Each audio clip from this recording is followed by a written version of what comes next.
Previously on MasterChef Canada. You'll be making lunch with the Toronto Maple Leafs. The home cooks face their first team challenge. Come on, guys, we do not want to go home. The blue team scored big. While the home cooks on the white team Don't get moody with me because you messed up. had to face an intimidating pressure test. Shit. In the end, Oh my God. it was heartbreaking for Brooke, I'm sorry. whose MasterChef dream came to an end. Tonight, We want you to think outside the box. the home cooks square off in the biggest mystery box yet.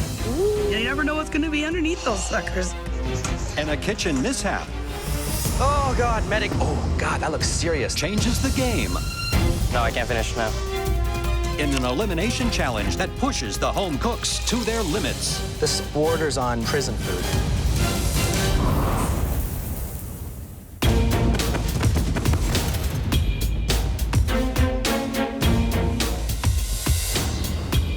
There's only 13 of us cooking. One person's going home, and I gotta make sure it's not gonna be me. I'm stoked. I'm at the top of my game here. I need to maintain that. You know when you're at the top of a roller coaster and you're about to come over the edge, like you feel like you're gonna throw up? That's exactly what I feel like. Welcome back to the MasterChef Canada kitchen. There are 13 of you left standing, each with a chance of winning $100,000 and the title of MasterChef Canada. It's time for your Mystery Box Challenge. The home cooks must prepare a superb dish using the contents of the mystery box. Your performance in this mystery box challenge requires innovation, dexterity, and a little muscle. I do not want to see any more fish underneath this mystery box. I've dealt with enough fish, especially with the team challenge. You never know what's going to be underneath those suckers. On the count of 3, raise your boxes. 1, 2, 3, lift. Yes, yes. Only one thing in your boxes today, a classic meat grinder. I know that we're putting protein in there. I don't really care what kind, but we're dealing with meat today. I got a smile on my face. Powered by good old-fashioned elbow grease. Oh crap. I got my meat grinder as a wedding gift. It's still in the box. You're going to use that grinder to prepare the ultimate Canadian crowd pleaser, a burger. Burgers. Awesome. I come from beef country. But we're not talking about your everyday backyard burgers. We want you to make something creative and unexpected. The most delicious thing we've ever tasted between 2 buns. To do that, you get to use this. You have bison, wild boar, muskox, lamb, pork shoulder, kangaroo, turkey, and duck breast. Where's my beef, man? We want you to think outside the box, maybe even outside the bun. With that in mind, we've provided you with a selection of fresh baked pitas, flatbreads, and an assortment of beautiful buns. And no burger is complete without toppings. All the extras you'll need to make your burger break away from the ordinary. You will have full access to the equipment room, but you must use the meat grinder to make your patties. You have 45 minutes to grind your proteins, cook your patties, assemble your burgers, and name your creation. The home cook whose burger emerges as the best of the best will get a huge advantage in the elimination challenge. Your time starts now. Behind, guys, behind. Sorry, got you back.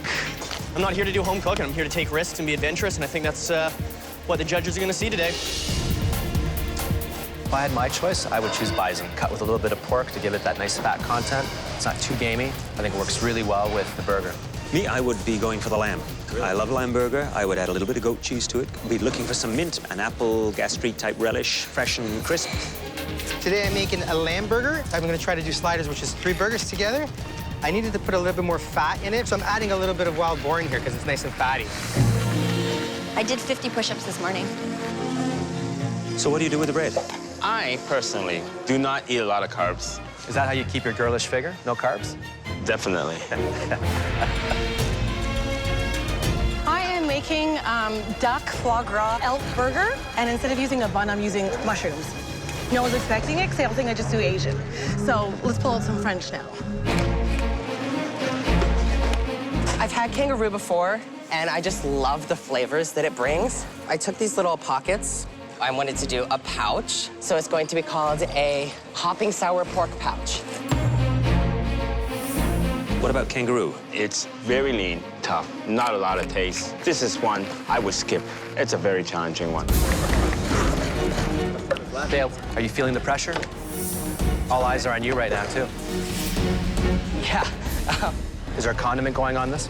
I haven't really decided yet. I know that I'm going to do some fried onions with it and shaved green apple. Well, you're adding raw apple to that. Yes, I am. That sounds a little risky. I just have to worry about getting my fat content right. Oh, shit, I forgot to grab my fat. Wow. Eric, tell me what's in the bowl here. Some boar and some duck, and I haven't seasoned it yet. So what is going to be your secret seasoning? Sort of like savory, spicy. Then I'm gonna top it with some sweetness. So I'm gonna grill some pineapple, and I'm candying bacon right now. Spicy, sweet, savory. Yeah. Interesting. Kayla, can you tell me what kind of burger you plan to make? Duck and pork burger, crispy fried onion rings, warm mushroom salad, and a homemade roasted garlic aioli. Any concerns? I want to make sure that I have enough flavors. It's not too simple of a burger, as long as I get it done in time. You have 15 minutes remaining. It's gonna be the black sheep burger, so I'm gonna use the leg of lamb. I've got some rosemary and fresh oregano, goat's cheese spread, some back on the wine. You're putting wine in it as well. Yeah. I want a good fantastic, acidity with man. the lemon for you. You finished with this? Yeah, you can take it for sure. Okay, bye. I'm making what I'm gonna call an umami bomb burger. So I'm going a little bit Japanese today, which is a little outside of my element. Rendering some duck fat that I'm gonna do my burgers in, foie gras, really heavily caramelized onions with, and bison, wild boar. Interesting combo.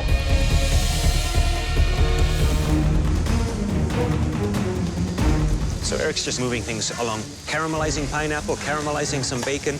That's a lot of oil. Yeah, buddy, moving like the wind. You have 10 minutes left. And don't forget to come up with that amazing name of your dish. Lamburg, because my mom says Hamburg. I'm making lamb burgers, so Lamburg. I can't think. Come on, burger. This is gonna be bomb. This is an enormous burger, but when I had it in Greece, it was pretty big. Me and my husband split it. Julie's just put her burger into the pan, and it is one thick burger. She's going to run tight on time. Behind. 5 minutes left, guys. 5 minutes remaining. You need to start dressing the plates, putting the garnishes on, and getting ready for presentation. Oh, that foie gras is good. Hot. Fantastic. Oh my God, I can eat this every day. You always panic in the last minute. Just the way they handle that knife, it just makes me... Look at that. Oh, God, medic, big medic. Oh, my God. Red knife just slipped right. Oh, God. Oh, God, that looks serious. I was just rushing, being careless. The knife slips and it just cuts through. Is it bad? I can't finish now. No, I can't finish now. You need to have it taken care of. While Eric is getting stitches, the rest of the home cooks have only seconds to finish their mystery box burger challenge. 10 seconds left. 9, 8, 7, 6, 5, 4, 3, 2, 1. Hands up, stop cooking. After observing and sampling throughout the challenge, the judges will now take one final look to select the top dishes for tasting. Tastes better than it looks.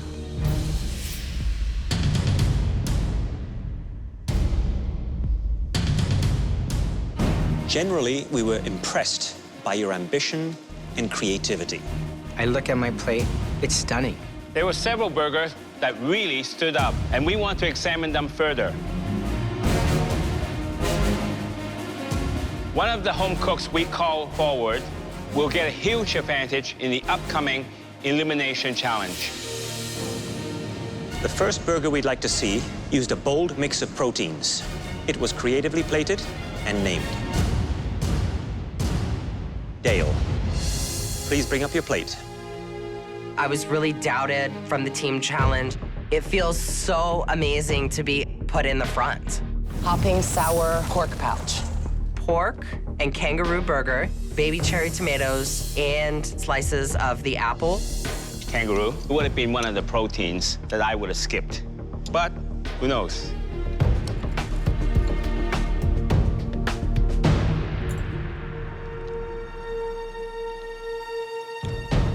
Well, the flavors jumps out at you in a good way. Thank you, Chef.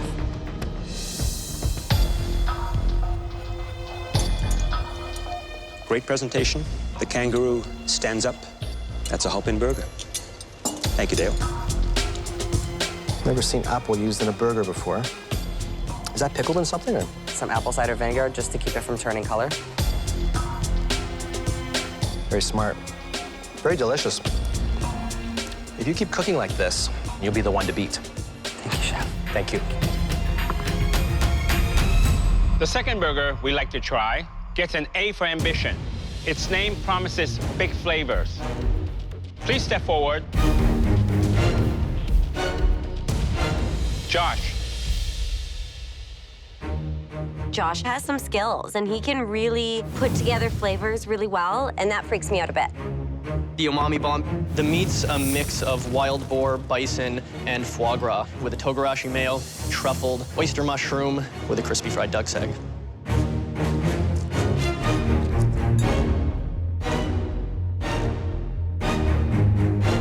It blends quite nicely. It's a little bit greasy. Overall, it's a very nice dish. Thank you, Chef. Smells rich. What's gonna cut through all this richness? The togarashi mayo. Very nice. Thank you, Chef. Love the name, and certainly from the descriptive you've given, big and bold and daring. Exactly how I like my burgers. Good texture on the burger and seasoned really well. It's the kind of burger you'd expect to see at a fine dining restaurant. Appreciate that, Chef. I feel pretty relieved to get the judging out of the way. I mean, the comments are really positive. They definitely saw what I was going for. They definitely tasted what I was going for. The third home cook on our list played it a little safer, but their cooking instincts have put them at the forefront of this competition. Kayla, please bring your oinkin' duck burger to the front. I'm just praying to God that they love it. Hi, chefs. Tell me about the burger meat. A whole duck breast, pork shoulder, crispy fried onion, melted aged cheddar, and a warm mushroom salad. Perfect, the way the fat came through here. Oh, good. So tell me about the inspiration for this beautiful burger creation. My boyfriend's obsessed with burgers, so I really channeled my burger instincts today. That makes me weak in the knees. Thank you. Kayla, you're up here again. I am. There's a lot of meat. How many boyfriends do you have?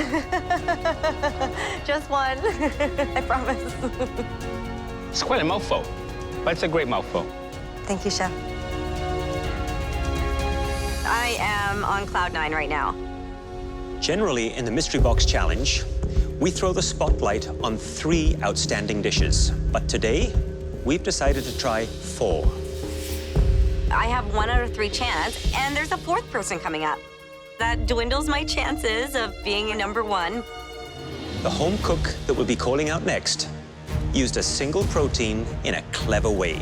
Come on. I know it's me. It's gonna be my name. They're gonna call me. Mike, please come up. Yeah. The black sheep burger. I've got lamb and then onion jam. Goat cheese spread, and then I actually toss the arugula in tomato pulp and lemon juice.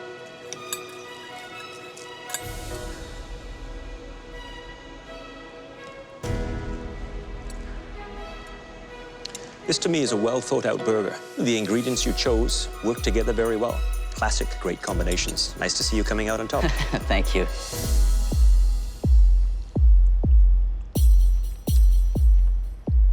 You know it lacks something. What's that, sir? A nice glass of wine. I love it. Thank you, Chef. Now we need a moment to discuss. In terms of balance of taste. It was still delicious. I would want to eat the whole thing now. So far, I've definitely been the bridesmaid, not the bride. Everyone that I'm standing there with is out to get me at this point. Very tender, very juicy, texture-wise. They're taking way too long to decide right now. They were all very good. They're all very. I think I might win this challenge, actually. I'm the only one who didn't put every single farm animal in their burger. So we all agree. All 4 burgers were fantastic. There was one, however, that stood out from the herd. This could be a first-place finish, finally. If I don't get the advantage, I could really be screwed. And that burger belonged to Kayla. Thank you. Good for her for winning the challenge, but I'm not worried about Kayla. Thank I you. definitely don't think she's going to be coming after me or anything, so... For winning today's Mystery Box Challenge, you get to join us in the MasterChef Pantry. Follow us. A lot of people underestimated me when I came into this. I think I'm really showing the other home cooks I have what it takes, and I'm here to win it. Kayla is now in control of the elimination challenge and gets to choose the ingredients that all the other home cooks must use. The winner of the Mystery Box Challenge gets a huge advantage. You won't have to cook today. Thank you. Now for your second advantage. We're going to show you 3 iconic Canadian ingredients, each paired with a quintessential Canadian beverage, beer. Awesome. Your fellow competitors will have to cook with the ingredient and the beer that you choose today. I want to get Josh out 100%. It's a competitive, strategic decision. Now for your first option. It's naturally sweet, just like me. 85% of the world's supply comes from Canada.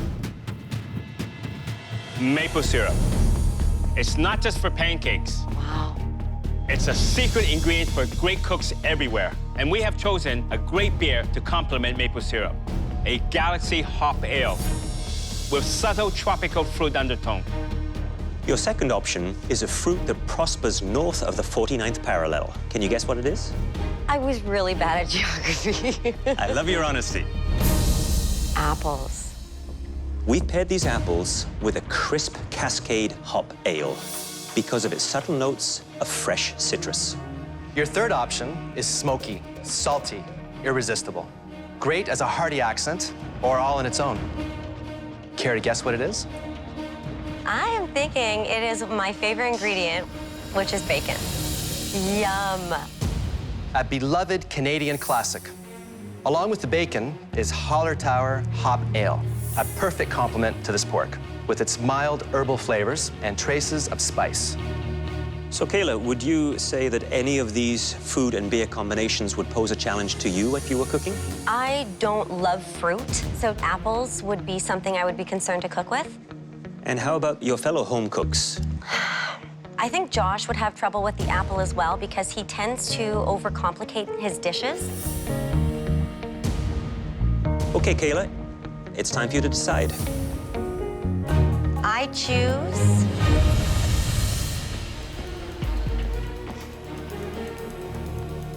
Eric, welcome back. As you can see, Kayla won the last Mystery Box Challenge. Did everyone else cut themselves? Wasn't expecting that. I'm not too concerned because I'm up here and he's down there.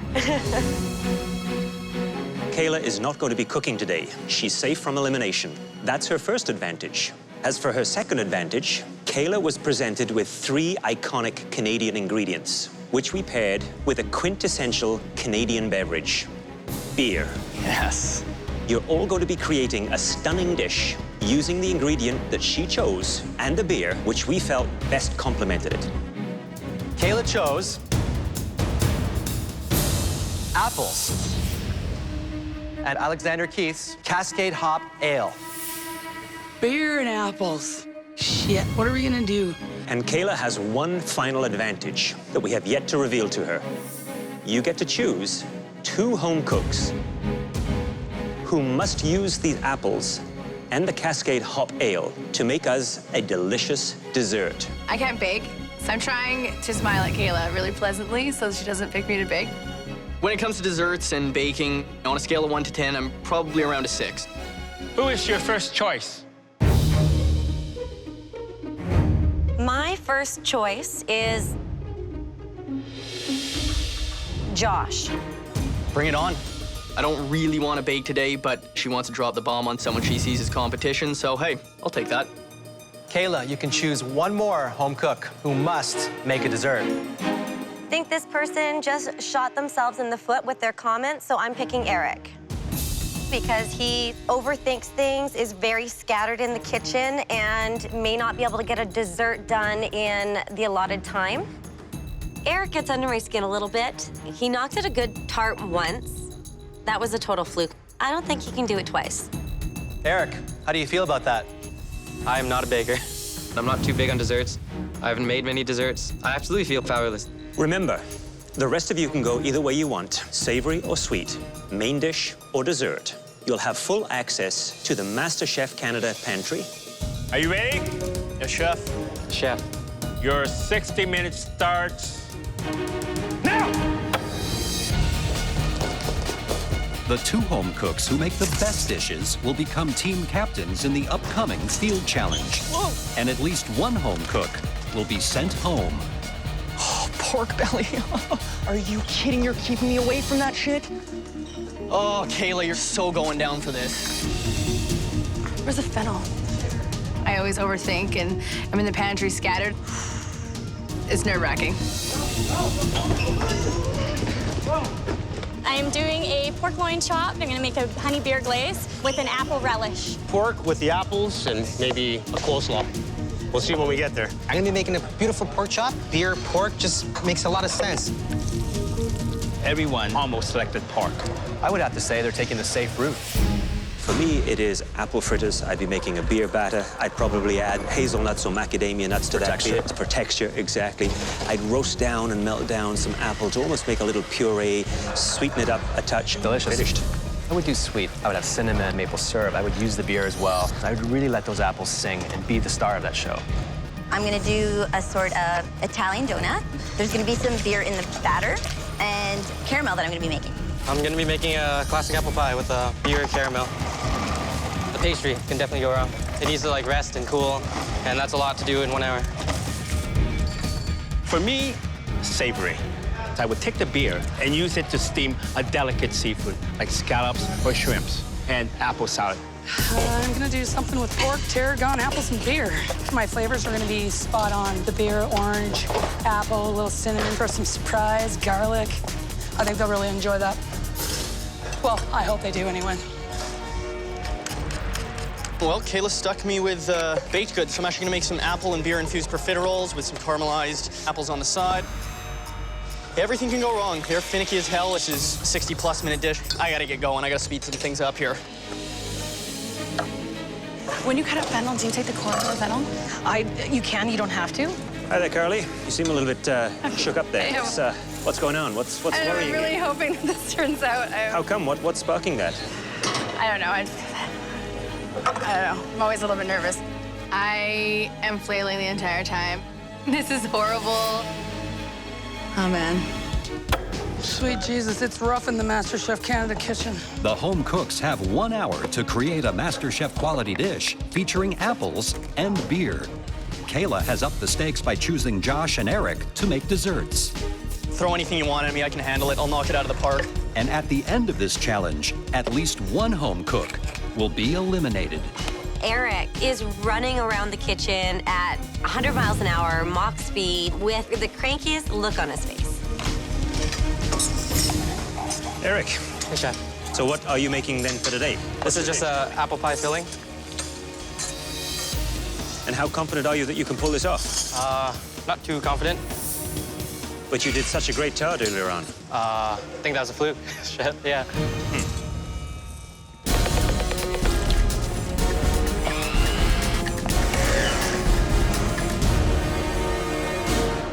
Julie, what are you making here today? I'm making an apple zeppoli, and I'm incorporating the beer inside my batter and also inside my caramel. Like a donut? Yes. Isn't that what you did for the audition? It is what I did for the audition, Okay. But it's going to be completely different. You change the name, but it's still ultimately a donut, right? All right, well, we'll see. We will. Josh. Chef. So you were forced to make a dessert. I was absolutely forced to make a dessert. That wouldn't be my go-to. So what dessert are you making? Basically, I'm doing beer and apple-infused profiteroles, caramelized onions, beer caramel, topping it with a couple crunchy nuts for some texture. I hope you guys are gonna enjoy it. Well, sounds like you've got a lot to get done in a short time. I sure do. Good luck. Thank you, Chef.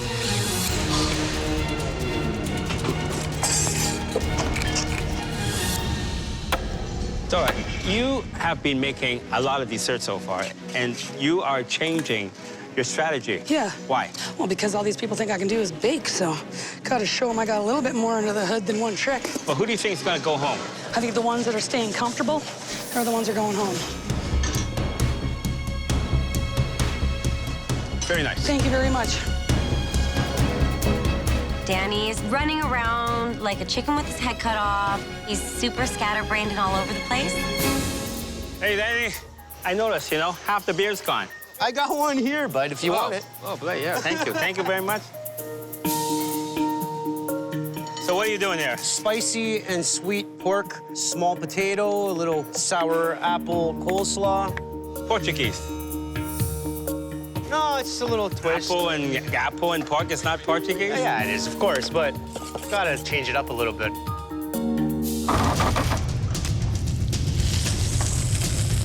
Danielle, what are you cooking today? Apple beer glazed pork loin, crushed potato, a little bit of spicy mustard in the potato to balance out with the honey that goes in it. So you're feeling pretty confident about your dish? I'm feeling sort of confident. This is an elimination challenge. Oh yeah, I'm cooking to save my life for sure. Hey, Pino. Chef Claudio. It smells nice up here. What are you making? I'm gonna make a pork chop with lentils and an apple compote. So what are you gonna do to stand out? Because there's a lot of pork happening right now. The apple compote I'm gonna make is really gonna stand out, and then I'm gonna make like a beer reduction. What do you think it needs? Some herbs? And I start second-guessing myself. All right, good luck. Thank you. I start tasting things, and the combination of flavors that I expected isn't there.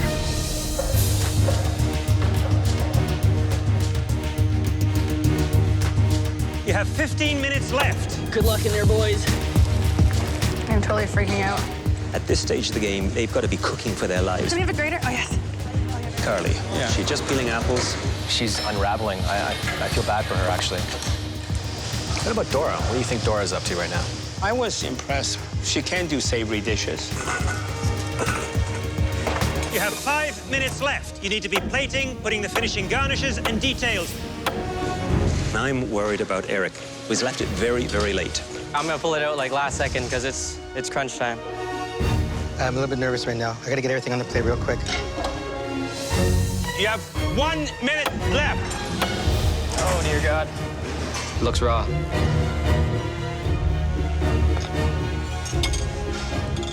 Ten seconds left. 9, 8, 7, 6, 5, 4, 3, 2, 1. Hands up. Yeah. Yeah. Dora, please bring your dish up. So what do we have here? Seared pork chop, cornbread muffin, and a crab apple jelly. Beer. Where's the beer? Beer in the sauce, vinaigrette, cornbread. Wow. Is this a classic Dora baked good? Try with some of that jelly, it's awesome. This is the jelly? Yes. It's very tasty. Thank you. That's cooked perfectly. I like the whole dish. Thank you.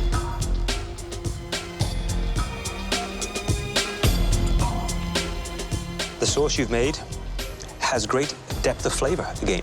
Awesome. Between the apples, the beer, the deglazing of the pan, you've hit wonderful, great notes. Well done. I hope this knife is big enough. Might need a bigger fork. I tell you, where you come from, everything must be big. Well, I got big appetites out in Alberta. Where I come from, this can feed the whole city. That's in Scarborough.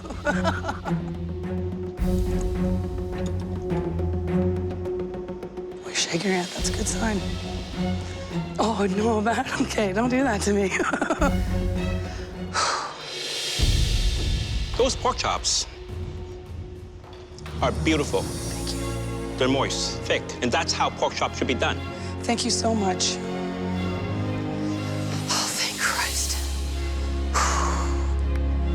Pino, please come up. Pork chop, creamy lentil, some pancetta and vegetables, beer, some lemon and parsley, and a little apple compote beside it. This doesn't look like something you would do because the other dishes I've seen from you look very elegant. I don't know what to say, I'm speechless. It doesn't taste very good and it looks worse. This borders on prison food. It's sad.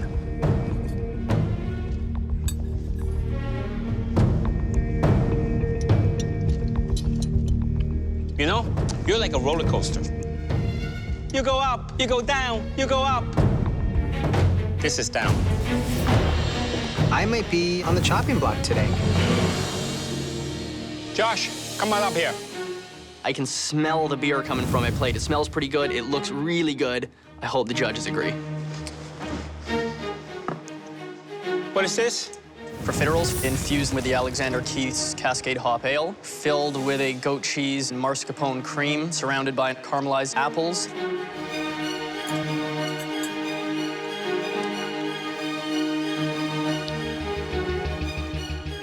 Wow. Kayla there didn't think you could make dessert. I think that worked to my advantage today. Well, flavors come together. Apple slightly underdone. Would have removed the peel, but well balanced. She's wrong. Thank you, Chef. I look up at Kayla. Her bomb did not land today. Eric, please bring up your dish. I'm feeling it for poor Eric. What is on his plate? Eric, tell me about your dish, please. It's an apple pie, beer caramel, seasoned with cinnamon, nutmeg, some beer, honey. Well, the flavors are there in the apple, that's for sure. The pastry, undercooked. Yeah. It's not a great dish, huh? Very disappointed, Chef.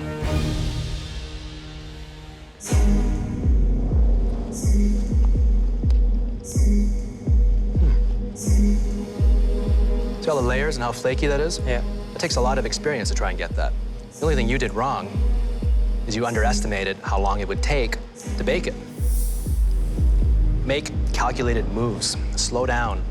Instead of 100 miles an hour, try 90.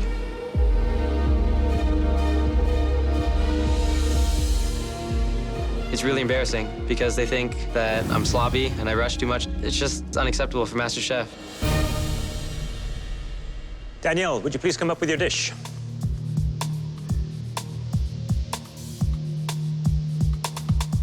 Walk me through your dish, please. Apple and beer glazed pork, and then it's served with a crisp apple and pancetta salad. I must say, the presentation is very clean. There's a few out there that could learn from that. Thank you. Pork looks like it's cooked rather nicely. A little touch of pink there.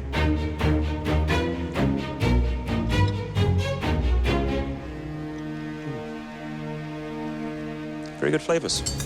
And you deglaze the pan to make a little jus here. Absolutely. Well, there you got the flavor of the hops coming through, and the pork. I'm impressed, Danielle. Thank you. Well done.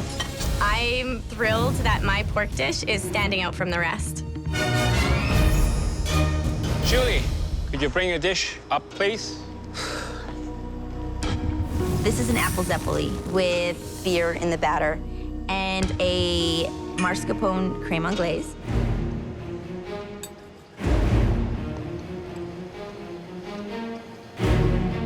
I find it very dull.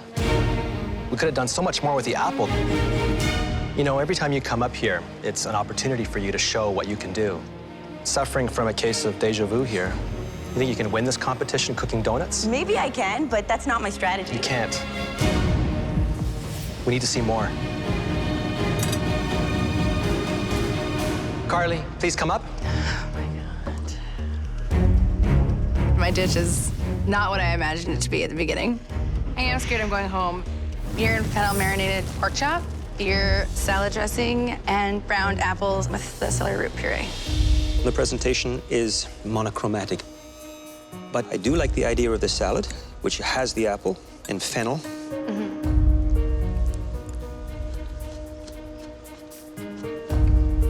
apple stands up very well in that.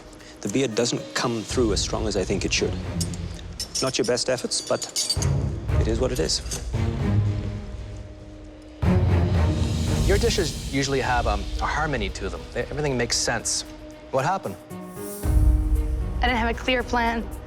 I don't know, I was super flustered. I appreciate the pressure you're under, but ultimately, it all boils down to how you deal with that pressure. I think the pressure got to you here.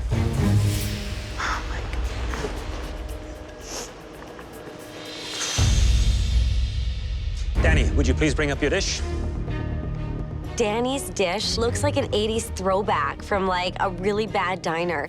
Beer marinated spicy pork with sour apple slaw, beer, honey, mixed apple chutney. So it's a little spicy and sweet together. So it's a stewed pork dish with a mayonnaise-based slaw in the center. I struggle with the two coming together on one plate.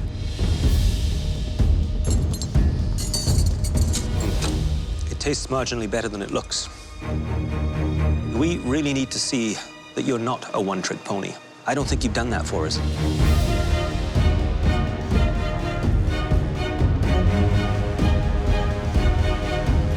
I don't taste apple or beer in that. This is the worst dish I've had so far. Please go back to your station. I should have stepped out of the box and did something else. I screwed up on that. Now we need a moment to discuss.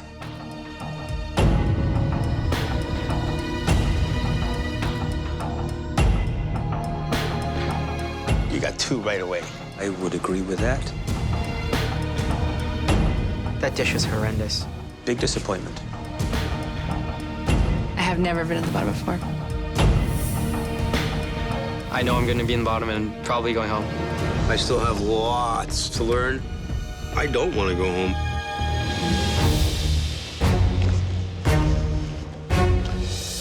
In this elimination challenge, there were two dishes that deeply impressed us.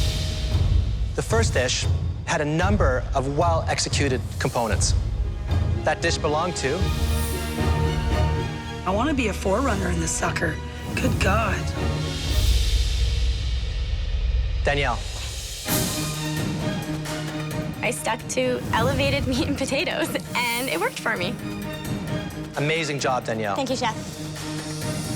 But there was another dish that we liked even more.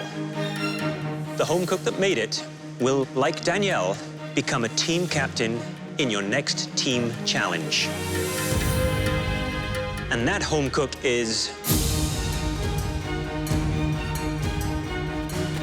Dora. Sweet. Yay. I feel I did step up my game today. I think I scared a few people. Thanks, guys. Congratulations, Dora. You've proven that you are one to watch in this competition. Awesome. Now for the bad news. There were 3 dishes that just didn't cut it. They were bad enough to send at least one of you home. The first dish was made by a home cook who we've come to expect a great deal from. Please step forward. Eric. The second disappointing dish did not do the trick. They're flavors that we've seen from this person again and again. Please step forward, Danny. The third unappealing dish belonged to Pino. Please step forward. With the premium ingredients available, you should have created a superb dish. None of you did.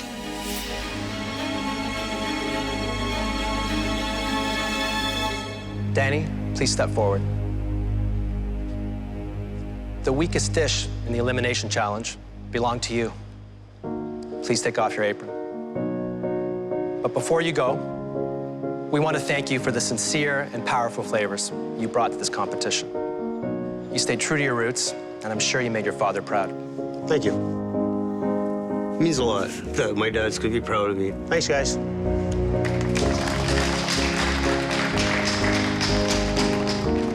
I'm proud of the way I cooked. I'm proud of my Portuguese roots. Deep down inside, I'm never gonna give up. I'm a construction worker, but my love is with food. Big D's out. Eric and Pino, please go back to your stations. You've all survived another challenge. Go get some rest. You'll need it. The judges are really watching me now. They gave me a second chance, and I really have a lot to prove. Previously on MasterChef Canada, the home cooks ground out their best burgers. That makes me weak in the knees. A Canadian-inspired elimination challenge. Beer and apples. Garnered mixed reviews. Great depth of flavor. Looks like a snow tire. But in the end, it was Danny who left the MasterChef Canada kitchen. Big D's out. Tonight, welcome to the iconic Distillery District. The home cooks cater an exclusive art gallery event. Come on, you guys. I'm the captain of this ship.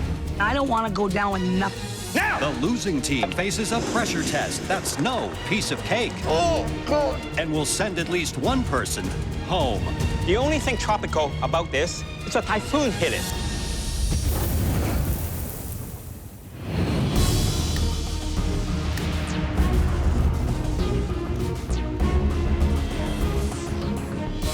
The road to the home cook's next team challenge is a cobbled one, winding past historic buildings and acclaimed restaurants and galleries. I'm really excited to be here right now, and I'm just excited what's going to come because I have no idea.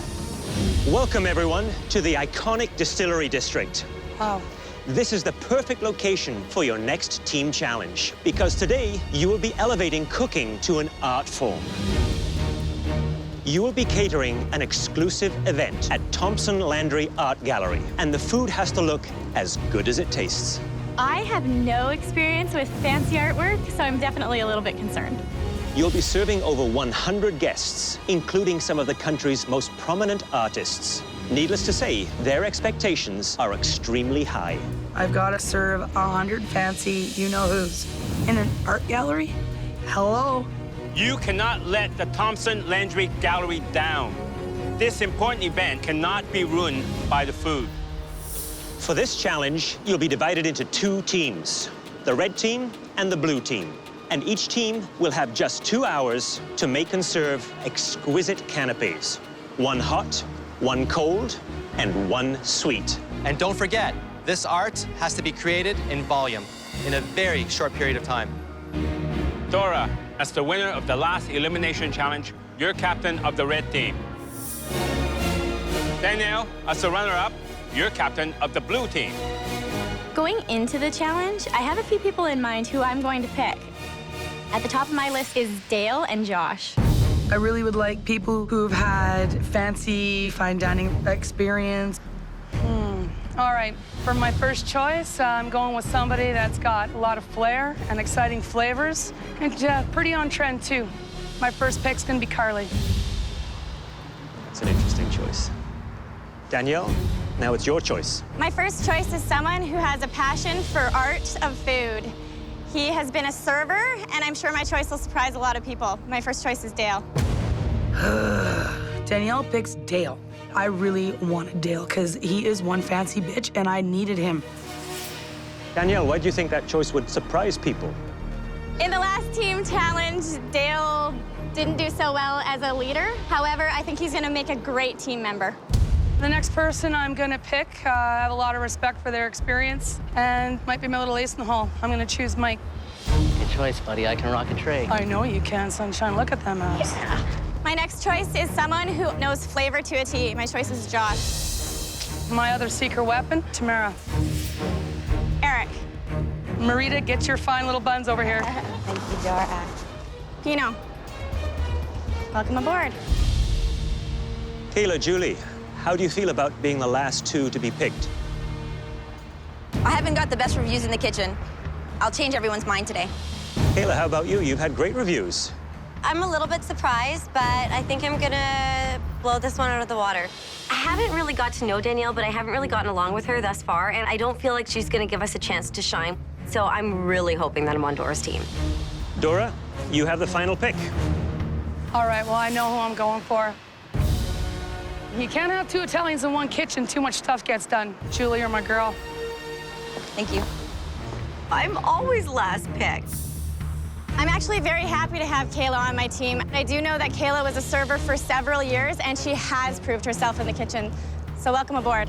Thank you. I'm very excited to be on your team. Thank you. Maybe people still underestimate me, which really plays into my strategy anyways, because the more people underestimate me, the more I can kick their butt. During the challenge, we will be observing you in action and canvassing the guests for feedback.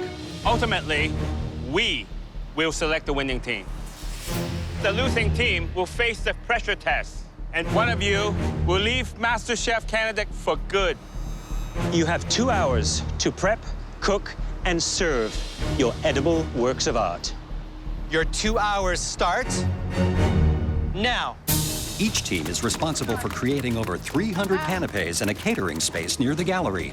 Don't push me, bitches. But first, they have to decide on the canapes they will make, Okay, let's start planning. knowing that each has to be a work of edible art. Okay, guys, start talking. I was thinking tuna tartare because it's simple, classic, and we can really spice it up with so many different flavors. I would say tuna tartare. Okay, dessert. So dessert. My strategy is that I'm not going to dictate the menu. I'm going to allow each team member to have some input. I was thinking base scallops with a crispy pancetta chip and a beautiful mint or a jalapeno oil. I really like that. I think I've done it. It's a good. It's really good. I've done it. Danielle's letting people talk. She is taking ideas. Who knew? Let this guy cook scallops, 100%. Josh cooks the scallops. Josh is on scallop. Okay. Good? Yeah, we're good. Blue team's edible art will include tuna tartare on a crispy wonton, base scallops in a prosciutto cup, and a chocolate raspberry petit four. Okay, so what do you want to do? We could do a hot Bellini, dill and caviar, like total traditional. I'm not looking for traditional. We are in an art district right now. Food as art as a challenge is kind of scaring the crap out of me right now. Okay, let's not argue about this shit. Let's just figure it out. The menu plan, I actually thought in my head it was going to be a lot smoother. Yeah, well, we don't got time. But then immediately we all kind of start butting heads. We have the smoking gun. Let's not fiddle with the smoking gun, please. No. Okay, guys, let's not lose it in the very first beginning. This is my neck on the line. I'm the captain of this ship, and I don't want to go down with nothing. What about the samosas? Do we have tamarind? You can do an inside-out samosa where you have just a piece of dough and the topping on top. Yes. Okay, that's a great idea. Yes. Okay. Eventually, red team decides on caviar and creme fraiche on endive, an inside-out samosa, and a spiced orange petit four. How spicy do we want the samosas? Not too spicy. Not crazy? Okay. I was a little surprised at some of the choices that Dora made, to be honest with you. She had the option of choosing someone like Dale, someone like Josh, who can pull out the rabbit from the hat as far as the refined cooking style. I think Dora took it personal. And Danielle was very strategic. She chose people that have certain skills in different areas. And I think that's going to give her a great result. I'm feeling pretty good about this. We've got more of a refined style. We love nice plating. And I think we're a little more familiar with canapes than the red team's going to be. Okay. So, Dora, Yes. tell me what's going on. We're doing an inside-out samosa. Tamara's in charge of that bad boy. Why are you making it inside out? Because we want it to be one bite. A big samosa had too much wrapper and it'd be too doughy. So Yeah. we just want to make it still light and presentable. Wow, fantastic. So you're doing the potatoes. I am. I'm doing the fillings. Are you going to remove the peel? No, we're not going to remove the peel today Why not? because that is going to eat up a lot of time. These potatoes are super small and very weirdly shaped. Oh, I don't know. It's not going to be as refined, you know, if you leave the peel on. Chef told us our dish is not refined, so I will peel every single baby potato if I have to. So on the blue team, I did notice they are tasting by committee. Dale, Danielle, Kayla, and Josh seem to be doing all the tasting, which is an interesting approach. Perfect. It's good, right? This going on the tuna? Yeah, I think it's going to be perfect for the tuna. Over on the red team, all the tasting has fallen to Captain Dora. I go to taste the samosa, and it's really overpowering. Like, all I'm getting is garlic and ginger. My throat's on fire. That's pretty spicy. I can't screw this up. Dora's kind of freaking out, but none of the filling or other components are in it. You have 1 hour left in this cook. 1 hour of cook time. Okay, so where are we at? Who needs what? I'm worried that we're not gonna get these things on the plate. Team, we gotta take a deep breath. This is where we can hoop ourselves. Just let's get focused. Let's do this. Meanwhile, Pino is preparing a prosciutto base for the blue team's base scallop canape. Our intentions were to have a nice, crisp little cup. Well, I see Pino putting the prosciutto in a little muffin mold, and they're going to bake that off, I guess, to get it crispy. I wouldn't advise that. Maybe at a tailgate, but not in a gallery. And the failing point could be that they are very salty. And bitter. Pino, aren't you concerned that prosciutto, when you cook it, becomes a little salty? We want a little bit of a crunch. Greasy fingers, maybe for the guests afterwards? This is a bit of a problem here, guys. Danielle, Sorry? This is leathery, and it is salty. It could be the biggest problem. I'll leave it with you.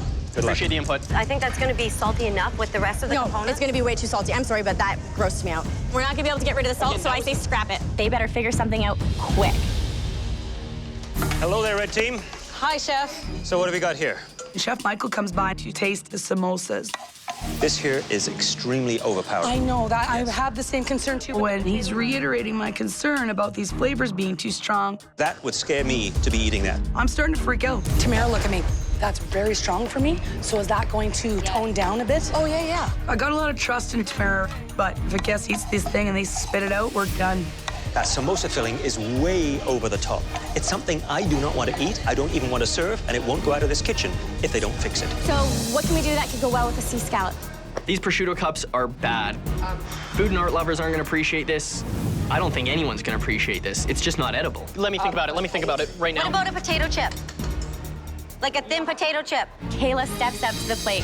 She grabs the purple new potatoes, and we have a plate on fish and chips. We're going to be serving a bay scallop on a beautiful purple potato chip. Chips are so much better. They're delicious. Awesome. All of a sudden, one of our worst ideas turns into one of our best.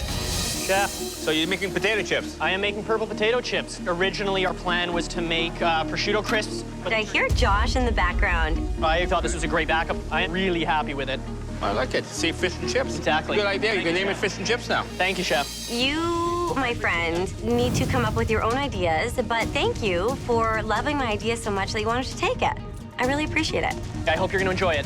I hope I do. Over on the red team, Tamara continues to adjust the flavors on the samosa filling. I need you to taste this. It's hot, Polly. Oh, I'm starting to feel a little bit better about the samosa. There's a little ray of sunshine, I hope. Those are delicious. 30 minutes left. 30 minutes before you present your first dish. You should be thinking about final details, presentation, garnish. Have you got it? Yes, Chef. The blue team's first canapé, tuna tartare, has a crispy wonton base. Danielle. But the team cannot agree on the seasoning. Why aren't we seasoning these?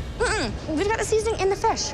It's a piece of crispy nothing. The wontons come out of the fryer, and they don't get seasoning. Some seasoning. Something. The seasoning is in the fish. You don't want to take it away from the fish. Salt and pepper. It's exactly what we needed. We're not going to salt them because the seasoning that's going on the tartare is really going to shine through. What's your worry? Meanwhile, the red team is having trouble with the creme fraiche for their caviar and endive canapés. So what have we got here? It's a creme fraiche with a lemon zest, seasoning, dill. That is too thin. It'll dribble and get over people's clothes and be a complete mess. Okay, how are we fixing that then? Yogurt? Greek yogurt. Let's get moving. Come on, you guys. Carly, let's just get it going because we are out of time. Team captains, you should be wrapping up your main production and thinking about how you're going to present the dishes. I need somebody over here, hence Carly, to tell me how to plate these things. We've got to have 100 of these things. Oh my God, I'm freaking out. I'm panicking. Listen, Samosas can you right look at me in now. my eyes? Yes. We need to think of a plan. You need to let me finish my sentence Yes, before I'm you tell me listening. no. I'm listening to you. We need to move this down. Yes. So that we have more room for these. Get this samosa shit out of our way. I'm not concerned about this right now. I'm worried that we're not going to get these things on the plate. As the teams scramble to plate their canapés, the Thompson Landry Gallery is filling up with hungry art patrons. Watch out, guys. Behind. If it needs to be done, it needs to be done now. You have 15 minutes left. How long? Your 2 service team members have to leave the kitchen now. Go, All right, go. get them. Okay, guys, let's go. These cakes need to go in the fridge. Go, go, go. And 15 minutes till you have to present your first canapé. Yes, Chef! We need production stat. The red team is struggling with their plating, while the blue team is nearly done. Good evening. Right now, I'm feeling great. I mean, we executed everything. Our dishes look great. They taste great. I think we've got this one in the bag. Way to go, blue team. Final 2 minutes. Things will be coming out of this kitchen in 2 minutes. Come on, go. With mere moments to spare, Go. blue team servers are out the door with their cold canapé tuna tartare on a crispy wonton. Julie, stop those tomatoes. Come on over, Rover. Come on, red team. You have 1 minute left. Come on. We go to grab our trays, but they've got them on like hotel chafing dishes. Guys, we don't have service trays? We have no serving trays. No. We're extremely late. Alvin is saying, hurry up. You are not serving them on those trays. He is flipping out. Hey, come on, red team, come on! We gotta tray these on the MasterChef serving trays. Oh my God, I'm gonna screw it up because I put on the wrong freaking tray. Come on, red team! Okay, come on. Alvin's screaming at us right now to get this food out. 5, 4, It's hashtag chaos. 2, 1. Time to get your first canopy out. Come on, you're late, come on! Finally, the red team is out the door with their caviar and creme fraiche on endive. While the blue team is already in the gallery serving their tuna tartare on a crispy wonton. I would have liked maybe a bit of a zip, some sort of maybe a dollop of something that would have brought out some flavors. The citrus was very nice. I really enjoyed it. Although the guests' feedback will be taken into account, It smells nice. It does smell good. it's the judges who will choose the winning team in this challenge. I like it presentation-wise. Simple, eye-pleasing, easy to eat. There's nothing in it that pops out. There's no ginger. The dressing is very flat, very under-seasoned. I think it needs some freshness. Some fresh herbs in there. What it does have is the wonton wrapper has a good crunch to it. I hit the judges first, okay? Although the red team is late coming out, they're hoping their cold canapé with caviar and creme fraiche will get a good reaction. So we've got a little endive boat. It's a crispy shallot. We really wanted to highlight the caviar here. Thank you very much. Welcome. Happy to see you. I liked it. I'm not a huge endive fan, but worked well with the caviar, the bitterness versus the salt. The presentation, the rings like that, it's impressive. It's got volume, it's got texture. This onion is so strong, it's going to overpower the caviar. I think they were able to salvage the creme fraiche. It's not as runny. Okay, let's get those scallops out of the fridge. Back in the kitchen, the blue team's hot canapé is almost ready to go. Scallops, tartar, 1 flour in each. It's a play on fish and chips, seared scallops on a purple potato chip. Excuse me? Thank you so very much. This one was the most representative of the artwork that they're supposed to get inspired by. And the judges agree. This is the best looking order so far for me. I thought the sea scallop was cooked nicely, and the potato was good and crisp. That works. Because the food must keep on rolling out, the pressure in the kitchen does not let up. We gotta get our butts in gear. Let's go. Let's start plating right now, guys. Start plating. And the red team is catching up. We are a hot mess, but guess what? This hot mess is putting out some good food. But they unexpectedly run out of serving options for their hot canapé. Dora, what do you want the samosas on? You just please make a choice. The only vessel left is a small wine glass. What do you think of this? It's a little weird. And in this challenge, presentation is as important as taste. I cannot put a samosa inside a cup. If it's inside, they have to reach their hands in. Okay, yeah. And so I just start putting the cups upside down and plating them on top. That's perfect. It's an inside out, upside down samosa. They're gonna love it. It's innovative. Inside out samosa on an upside down cup. And they are vegan. That's fantastic. This is the one that you worry about.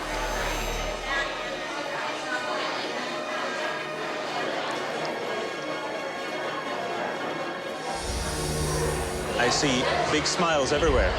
That's my kind of dish. It's just balance. Cumin, coriander seed, chili. Everything is just working all together. It's all balanced. Damn, it was good. That is a restaurant quality dish. Yeah, absolutely. Hey guys, I need a hand on this dessert. With a final push, the sweet canapés from both teams are on their way. We gotta get that last tray out, guys. Come on, push, push. Blue team is serving a chocolate raspberry petit four. And the gallery patrons give it rave reviews. Oh, yes, I love that. Yeah. It's delicious. Sweetness perfect, very moist, perfectly done. There's only one thing wrong with it. There's not enough of it. I need more of that. It's delicious. And finally, the red team is presenting a spiced orange petit four. The contrast of the orange and the chocolate, that's such a classic. Yeah, it's a win. Really nice floral notes with the orange combo. I like the fact they have some edible flowers on here. It's pretty. It's a nice way to end a cocktail reception. Sweet ending. Good job, guys. Way to go. Woo, woo. Good job, Dora. I've tasted everything. It's got the Dora seal of approval. At this point, I'm actually thinking we're gonna win this thing. They said that this was art on a plate. With the feedback we get from Dale and Kayla, we really feel like we've just won. Our canapes are fantastic. I don't even see how the other team is gonna have a chance to beat us. Good evening, everyone. But before the judges make their decision, they get feedback from the guests. Did they prefer the blue team's tuna tartare, seared scallops, and chocolate petit four, or the red team's caviar with creme fraiche, samosas, and orange petit four? How was it? That's the big question. All blue all the way. Blue brought so much to the night tonight. I really enjoy the blue team tonight. Loved every single thing from them. I felt Red's treatment of the dishes showed a level of sophistication that Blue just missed. Oh, really? So for me, it's Red. Team Blue. The chocolate raspberry was excellent. I think it's Team Red for me because of the inverted samosa. I did enjoy Blue's food better. However, I did enjoy Red's dessert better. So it's going to be kind of a toss-up. Red team, blue team. You've just served over 100 of the country's most demanding food and art lovers. Congratulations. Thank you. You all did such an incredible job. You should be very proud of yourselves.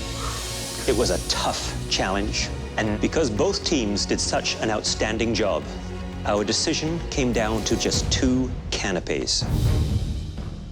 One was the only offering that missed the mark tonight. The other canapé was the undisputed star of the evening. So just like in the art world, the reviews are in.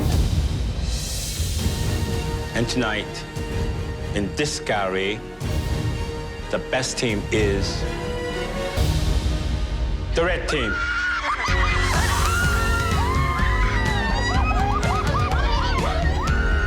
Oh my God, are you freaking kidding me? This plumber girl just made a room full of 100 of the fanciest people happy. Oh my God, it was your samosa. It was your samosa. Congratulations, red team. Your samosas were edible masterpieces. Blue team, your tuna tartare was not as good as everything else. That means you will be facing the pressure test. I'm so disappointed right now. I absolutely thought we had this in the bag. My heart is broken. It was my tuna tartare. If Danielle would have tasted the tartare mixture, she would have been able to tell in 2 seconds that it needs salt and pepper. She should be going down for this. It's the day after the Food as Art Challenge, and the blue team faces a pressure test that will send at least one of them home. I'm definitely worried about being in a pressure test. I would love to save myself, but because the tuna tartare was on my head, I don't feel like it's the right choice. You were tasked with making beautiful canapes for art patrons at the Thompson Landry Art Gallery.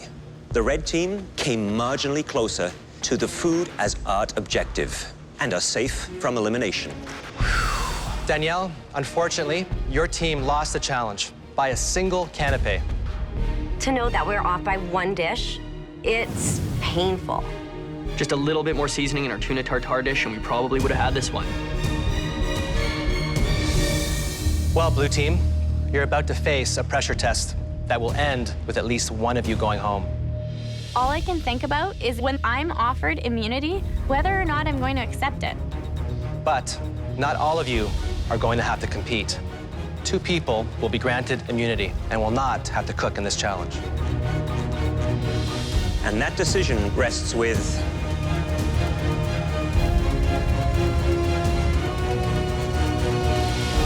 the red team. Ooh. That's a lot of power to be handing over. I'm a little happy about it because I know who I'm not picking. Huddle, huddle, huddle. I know right away that there's no chance I'm getting saved. They're gonna make sure that the 4 strongest cooks are out there. First things first, I'm keeping who's strong on the floor because I need one of the best cooks to go home. I think Kayla. No, you're on the wrong board. Okay. I'm a little bit adamant about keeping Eric in because I do think that he is a competitor. Are we agreed? Yes. I don't agree, but I'm the odd man out. Dora, who is the first member of the blue team that you have decided to save from today's pressure test? The first person from the blue team that we're gonna save today is Pino. Good luck, guys.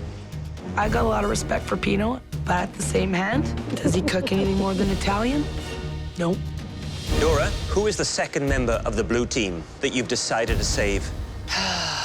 Man alive. We're gonna save Eric. Eric, please take your apron off and head up to the gallery, please. I'm super relieved, but at the same time, there's a big feeling of guilt. We all work super hard, and I just feel so guilty that I'm not down there cooking with them. Good luck, Josh. The red team's very smart. They picked Pino and Eric because they're the weakest two links. Now, it's time for the four of you to face the pressure test. You'll be creating a classic MasterChef dessert. A stunning, delicious cheesecake.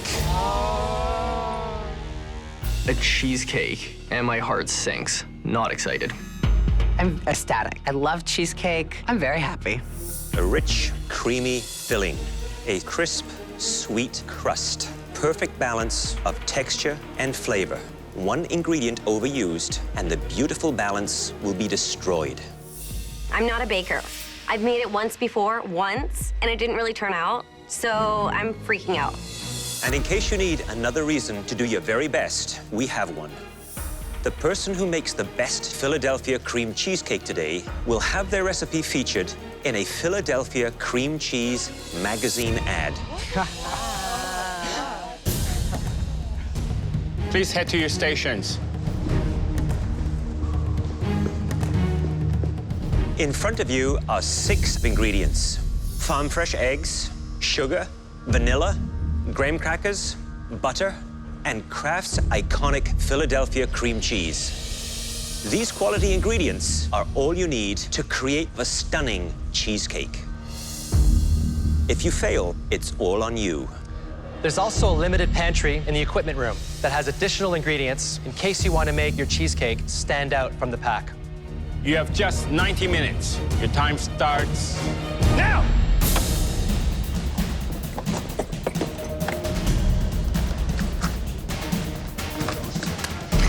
Josh, smash!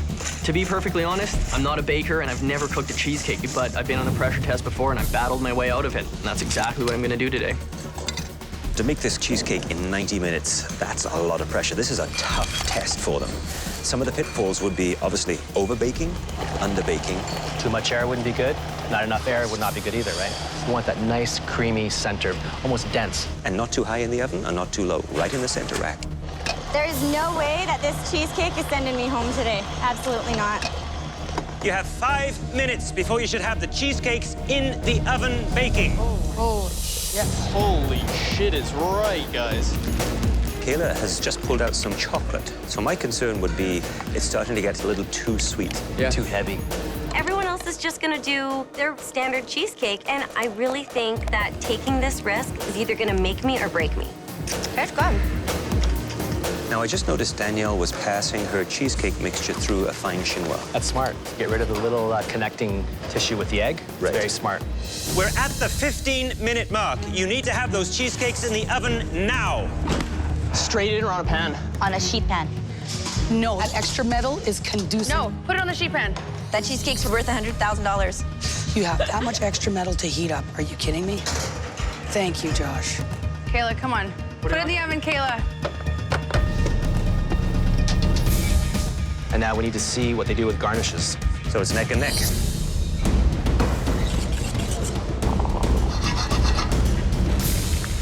Listen, I'm making a passion fruit topping. It's gonna be unbelievable. You know what I'm interested in is Josh's approach. He does mangoes, he has passion fruit. I think it's gonna be interesting what he does. But you know who I'm worried about? Dale. I think Dale's toppings are gonna look messy. He's got all these different purees. It's gonna look like a mistake. Rum or bourbon? Rum. Stay tropical, man. Heads up. So fancy, Josh. Listen. Well, he seems to be very relaxed. He's talking to the gallery, he's talking to everyone. Why not cook with fire? Woo! Off the flame. Chef. Josh. How are you? I'm great. More importantly, how are you? I'm doing pretty well, actually. I got my passion fruit going for my topping. It smells amazing. Kind of been wafting it towards the gallery. I think they appreciate that, so I'm feeling pretty good with this right now. Well, good luck. Appreciate that, Chef. Again. I love that limoncello. Thank you. Right? The moment I take my cake out, my heart sinks. My whole entire cheesecake has fallen.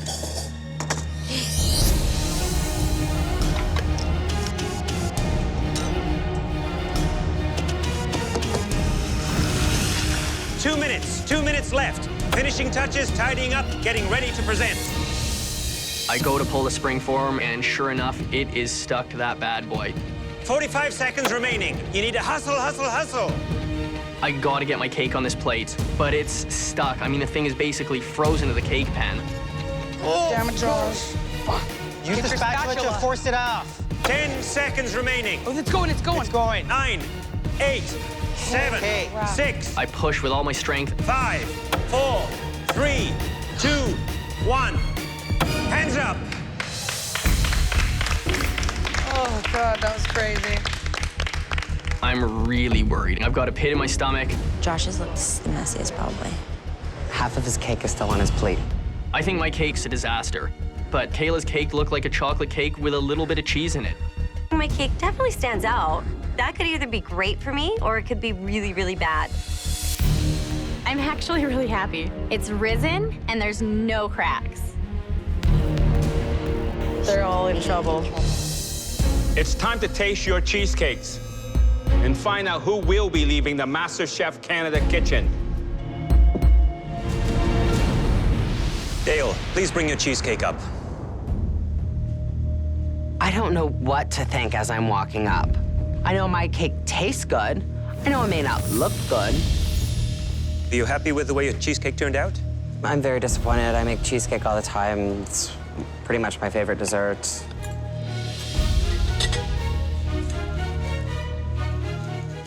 It's a generous portion of topping to crust.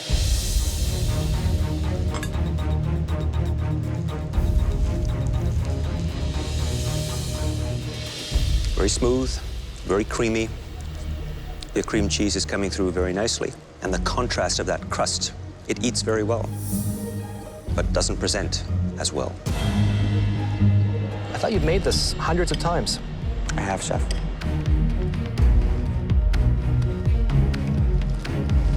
You know, I expected so much more from you based on how confident you were going into this competition. Fanned out strawberries are very typical.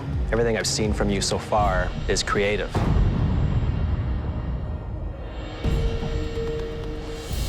Danielle, please bring your cheesecake up here.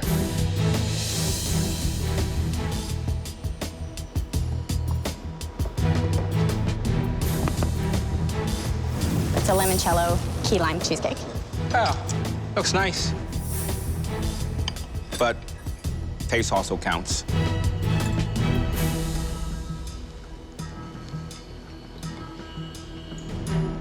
Crust is crispy. I get the Philadelphia cream cheese, which I like. Wow. What do you think of that profile? It actually looks quite nice. Doesn't get much better. Thank you.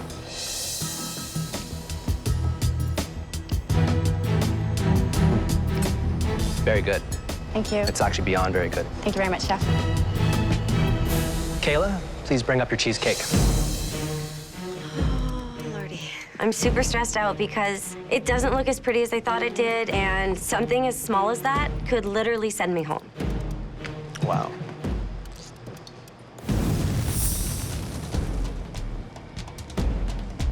Wow. You did a nice marbling effect. You missed a little bit of crust, though. Yes, Chef.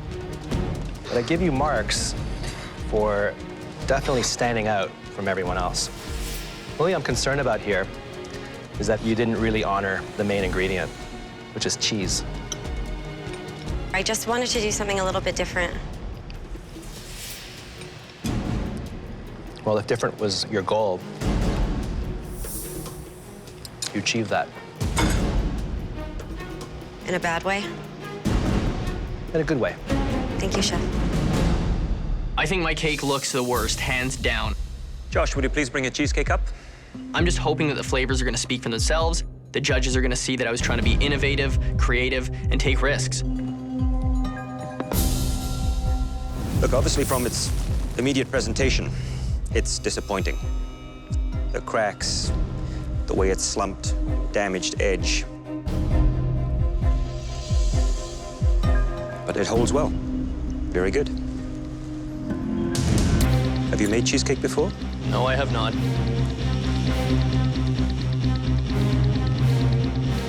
That passion fruit, it's quite magical. Thank you, Chef. But it still looks disastrous. I agree. The plating wasn't there, but I wanted to be innovative and use flavors that hadn't been done before, and I'm hoping you're gonna see that and taste that with my cake today. I can understand that you're hoping that.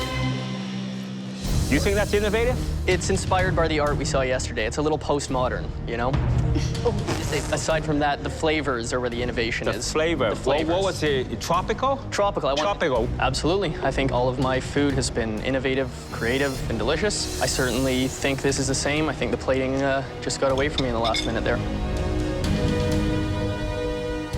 The only thing tropical about this, it's a typhoon hit it. The only thing that can save you right now is how this thing tastes.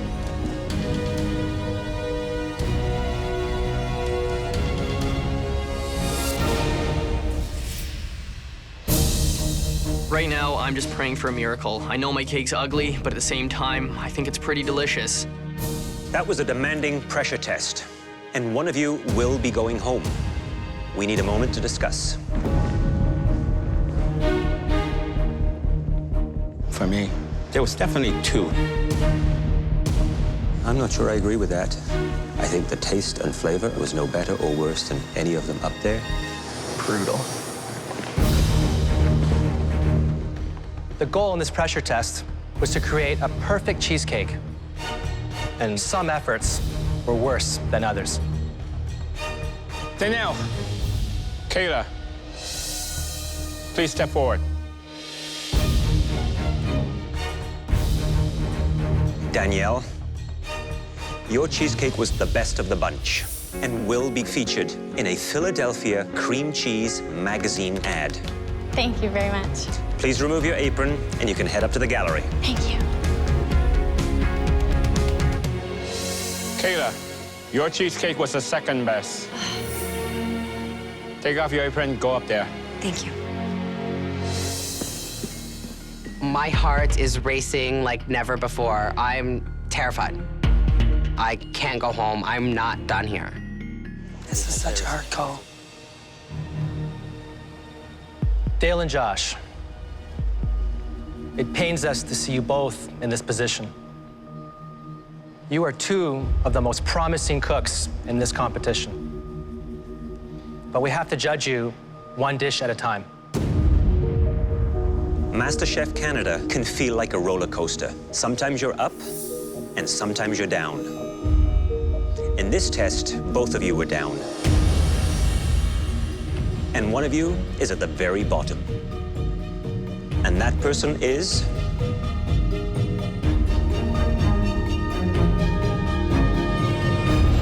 Josh.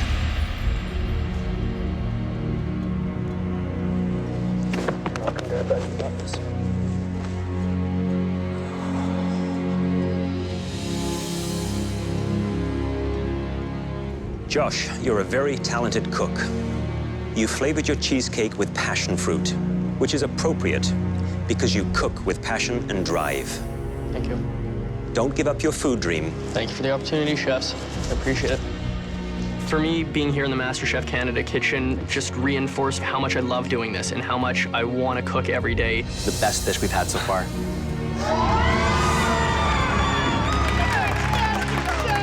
I don't look back with any regrets. I look back and I smile on everything that's happened. It's beautiful. It's just stunning. Every single opportunity I had to cook in front of these three judges showed me that this is what I should be doing. This is what I want to be doing. It's what I love. I love being able to cook. I love being able to share that with people. And that's what I'm going to keep doing.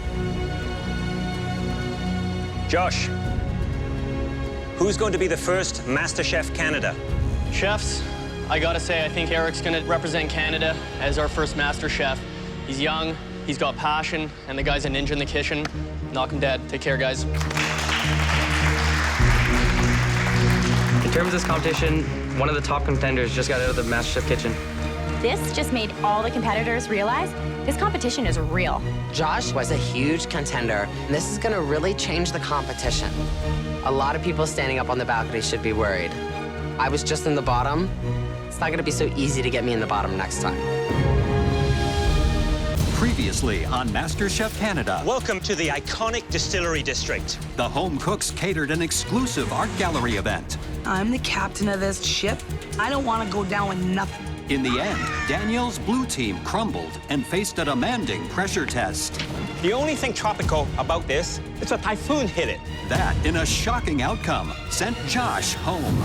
Tonight, an emotional mystery box inspires passionate cooking. It's not like I left a job, I left my life. And the remaining home cooks face the toughest elimination challenge yet. You continue to raise the bar. As they battle for a spot in the top 10. I don't even want to try it.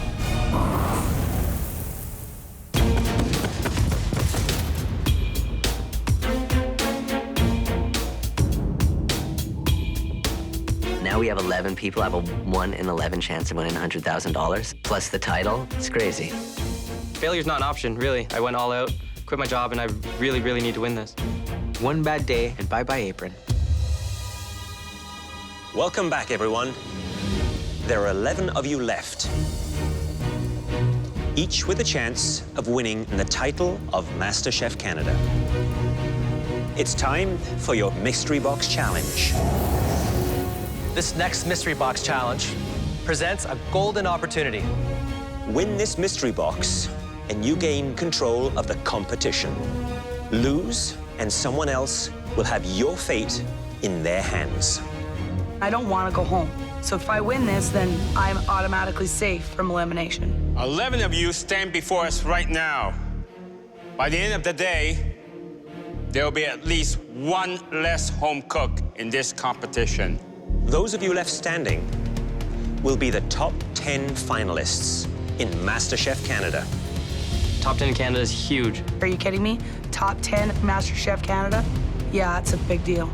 Eric, what would you like to see under that box beside a first aid kit? I have like so much to prove. The judges are really watching me now. I didn't finish the last mystery box. They think I'm careless. I cut my finger. Ready? I have the mystery box in my fingertips. Something crazy is gonna happen. On the count of 3. 1. This mystery box could have absolutely anything inside. 2. I'm hoping to see my kid, but the box is too small. 3 left.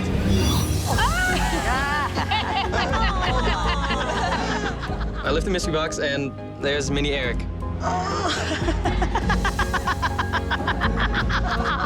Oh, look how cute I am. Oh, hey, it's the prima ballerina. I was not expecting to see him underneath this mystery box. I'm proud of that 16-year-old in the picture because he was fearless. I came out in a community where people don't come out in.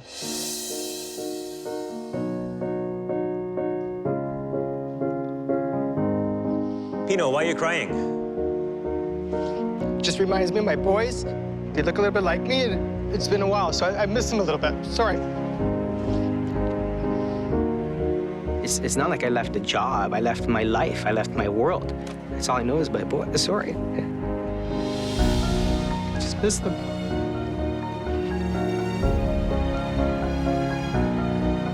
Tamara, what's going through your mind? Just remembering my dad. He was really big into food and the culinary world, and that's what I'm going to channel for today for sure. They're wonderful emotions. You should embrace it. I'm going to put it into the food today. That's a great strategy. Take a good look at your younger self. What was that dish that triggered your passion for cooking so long ago? We want your photograph to inspire an irresistibly original dish that tells us something about you. Be smart, be innovative, and cook from your heart. But don't spend too much time walking down memory lane. You only have 60 minutes to make your dish. You have full access to the equipment room, but only 5 minutes in the pantry. Ready? Your 60 minutes starts now! The dish I'm making today is ossobuco, veal shank. It really reminds me of growing up on the farm, butchering our own meats.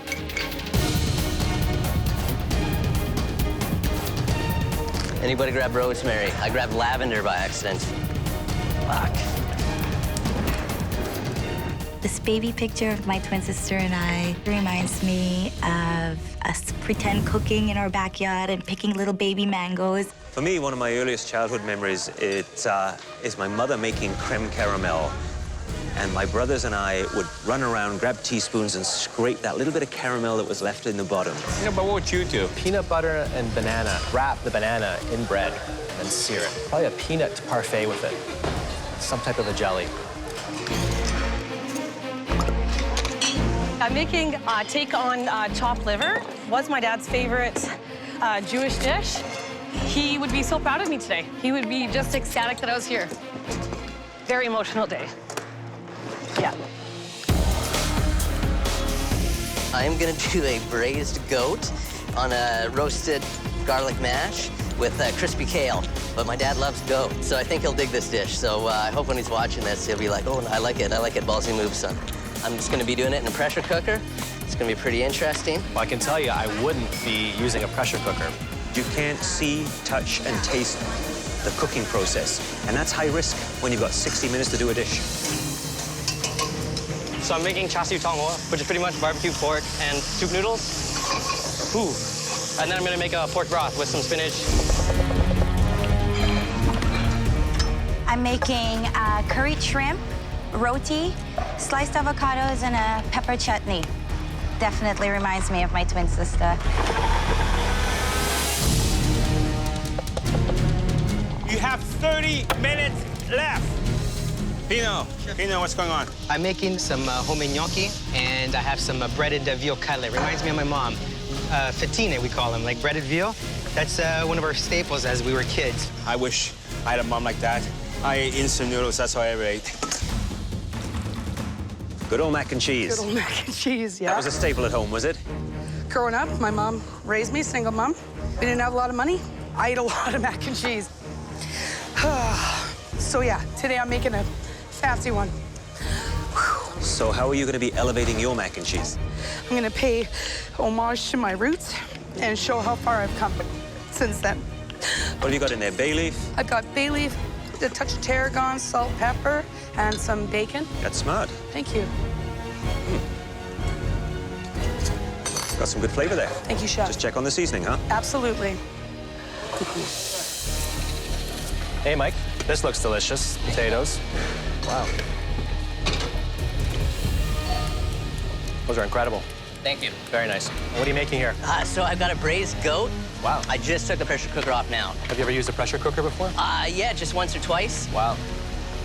You think this is a little tough? If I were you, I would throw it back on? Yep. That worries me. All right. Thanks, Chef. Thanks for the heads up there.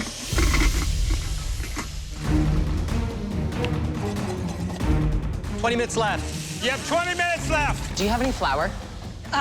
Yes, some right there, right there. Hi, Rick. Hi, Chef. Now, this is a typical Chinese kitchen. And then I see, pressure cookers not used a lot in Chinese cuisine. What's in the broth? My grandpa always does pork and spinach broth. Well, I never had pork and spinach broth, so that's a very unusual combination for Chinese broth. He always does it, and I love it. Make sure you have my chopsticks ready, okay? Thank you. I'm putting the liver through the chinoise so that way it's not grainy.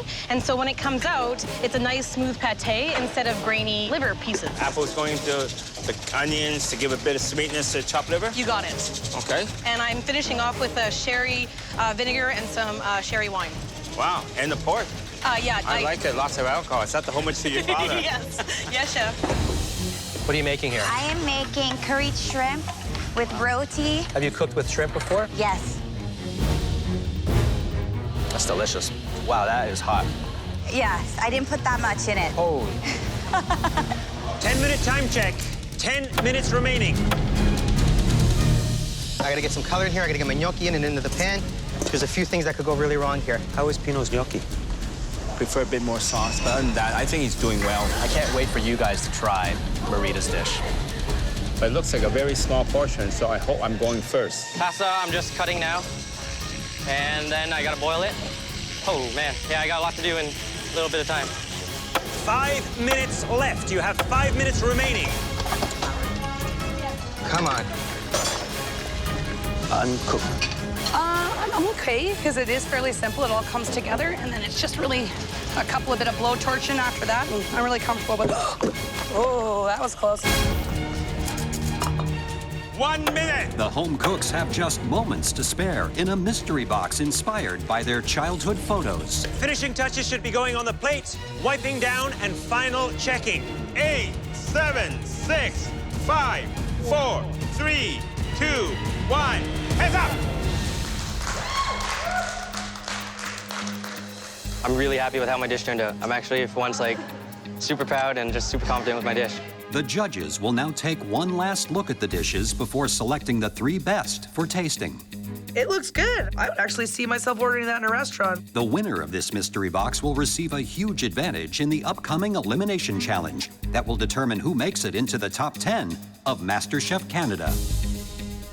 They should call me for the top 3 because the sauce is super tasty and the goat is nice and tender.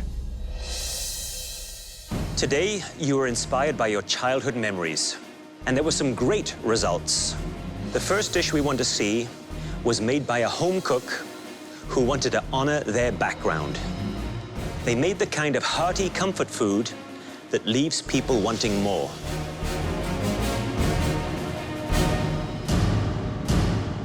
Pino, please bring your dish up. It's a tribute to my mom, my memory as a kid, and it looks perfect, and I'm sure it tastes even better. Pino, tell me what the dish is. Growing up, we had so many veal cutlets. Watched my mom make gnocchi. She made everything from scratch. We're Italian, we always made a lot of pastas, and that was one of my favorite things watching her make. The veal scallopini. Lightly breaded, pan-fried.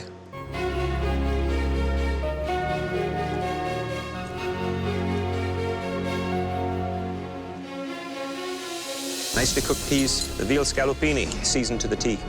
Well done, Pino. Thank you very much.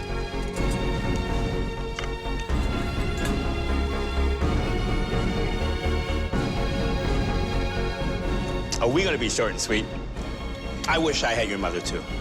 Thank you very much, Chef. The second person who made it into the top 3 showcased perfectly cooked protein with gorgeous aromatic sides. Marita, please bring your plate up. While I cooked this dish, I put a lot of love into it. I really thought of my family. Curry and seafood is what I grew up on.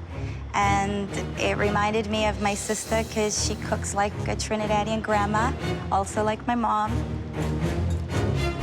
The avocado, I guess, is designed to cool everything down a bit. Yes, nice and creamy.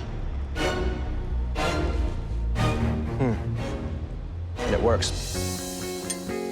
This is, to date, the best dish I've had. It's incredible. Oh, you could have this in a restaurant anywhere. Oh, wow.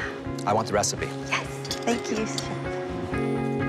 I think I should do this the right way, on the roti, right? Yes, that's right. Which is nicely done. No forks allowed. No forks allowed, that's right.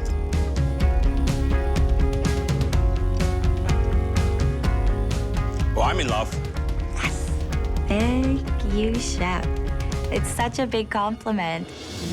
The third dish was exactly what we have been waiting for from this home cook. It shows where they're from and what they have learned. And we hope it's the beginning of more great things from this person. Please step forward.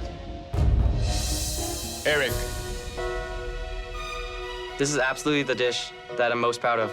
It represents my background, shows my skill, and it honors my grandpa fantastically. Eric, what's the inspiration? This is a classic dish my grandpa always made for me, and he's mostly my inspiration. It's char siu tong mian, which is Chinese barbecue pork soup noodles. Grandpa taught you well. You did all this from scratch in 1 hour. Yeah.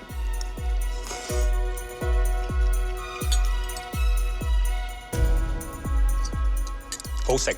Goisai.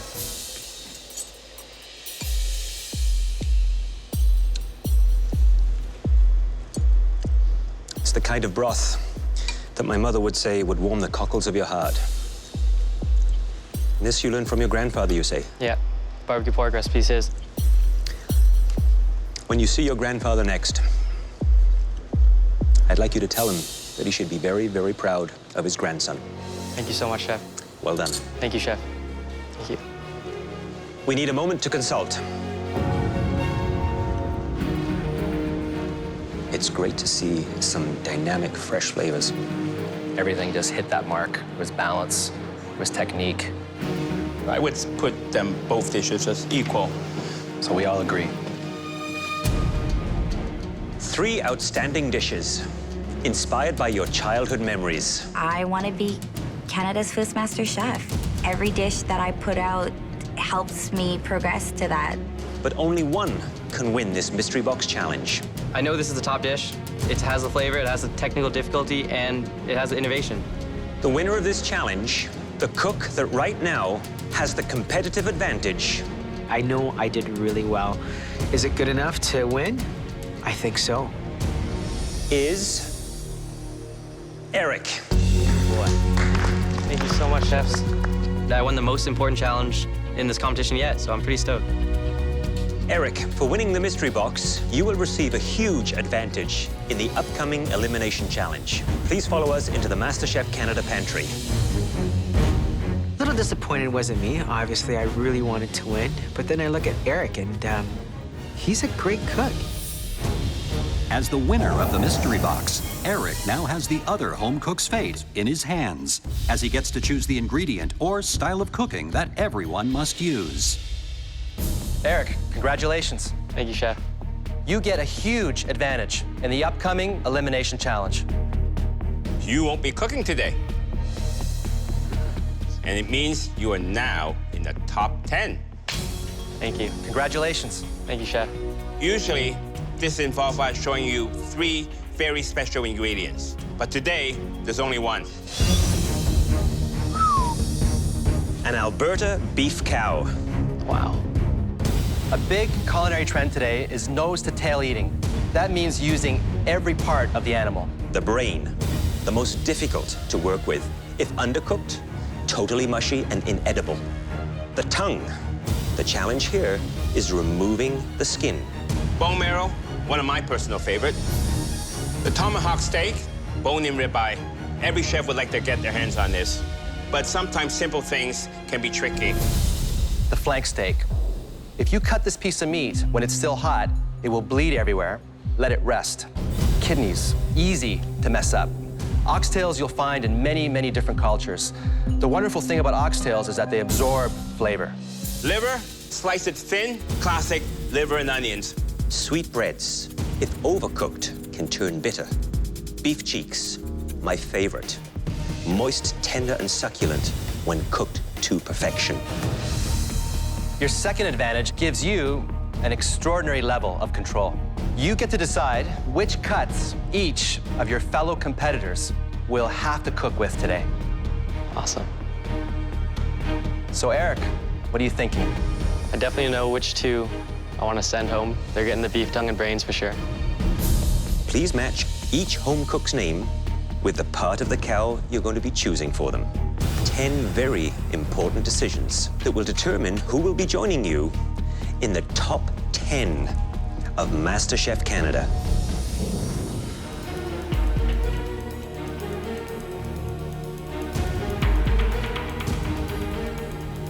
Because Eric won the Mystery Box Challenge, he will not be cooking and is safe from elimination. Oh, goody. That means Eric is now in the top 10 of MasterChef Canada. In the pantry, we gave Eric some important strategic choices to make. There are 10 different proteins in the pantry. They vary in size, they vary in flavor, and they vary in the trouble in which they can cause you in the kitchen. They all come from one animal, an Alberta cow. You're gonna be cooking nose to tail today. Nose to tail, I have no idea what that means. If it was lips and assholes, I know I'd be making hot dogs. Eric has decided which part of the cow you will be working with today. Eric chose very carefully. I'm slightly nervous. I've hung out with Eric a bit, so I'm sure he knows what my strengths and weaknesses are. You have 90 minutes to make us a dish featuring the cut that Eric chose for you. Your 90 minutes start now. At the end of this challenge, at least one home cook will be eliminated, while the top 2 cooks will be team captains in the next field challenge. I go into the pantry, and there I see it. I see liver. I just hate that smell. Like, come on. Oh, oxtail. Oh, boy. Sweetbreads. I thought I really had it bad with the kidneys until I touched the tongue. It was so gross. I have no clue why Eric would target me. Maybe he thinks I'm his competition. I got a brain.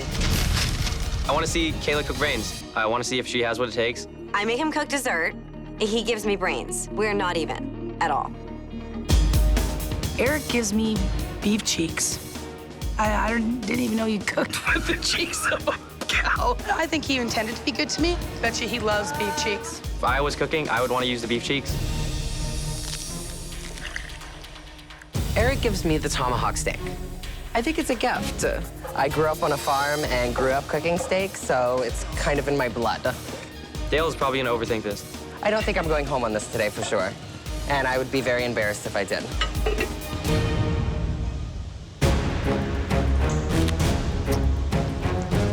I've worked with bone marrow before, just making sure that I manage my time wisely. Eric gave me the flank steak, which is probably like the easiest cut of meat to cook.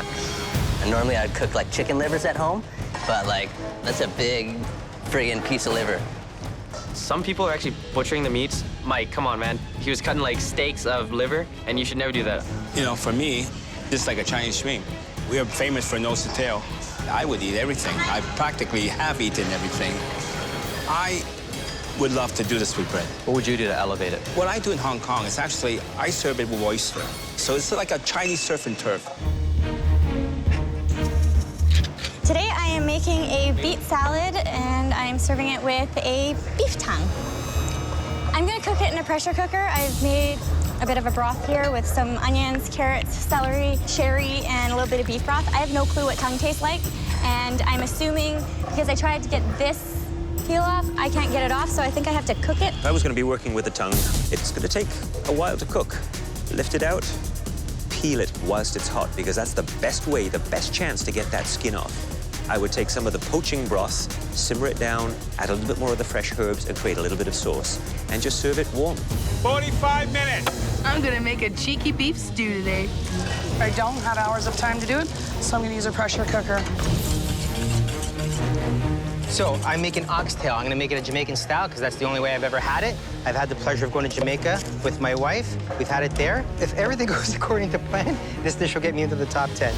You know, the biggest thing about brains, I think, is probably cleaning them well. So I've cleaned them, and now I'm soaking them in some buttermilk. Eric assigns me the brain. It just fuels me to get through this challenge. Whenever you underestimate Kayla and you give her something difficult, she really steps up to the bar and really proves herself. I'm gonna kill it today, and then I'm going after him. So he better watch out. 30 minutes. The home cooks are feeling the pressure in a nose-to-tail elimination challenge. I'm not cooking. I'm going to be immune from elimination. I can't believe that I actually made top 10. Feels fantastic. They have just 90 minutes to create a stunning dish using a variety of Alberta beef cuts. Nose to tail cooking, nothing goes to waste. Not even the brain. At the end of this challenge, at least one home cook will be sent home. That's all I can give you, baby. Thank you, that's fine. I should breeze through this because I have the easiest cut out of everybody. Hello, Chef. Dale. So Eric gave you the plum cut. Tell me how you're cooking it. I made my own spice mixture here. You did? What's in the spice mix? Salt, black pepper, white pepper, garlic powder, rosemary, and thyme. Fairly generic. It's very generic, but I don't like to mess with meat. So I like to actually taste the flavor of meat and just enhance it a little bit. And the cooked degree? I am hoping for medium rare. You're hoping for medium rare? I'm hoping for medium rare. And what's in the pan? It's going to be red wine braised leeks. Good luck with it and watch the time. Thank you so much, Keep Chef. an eye on that chop.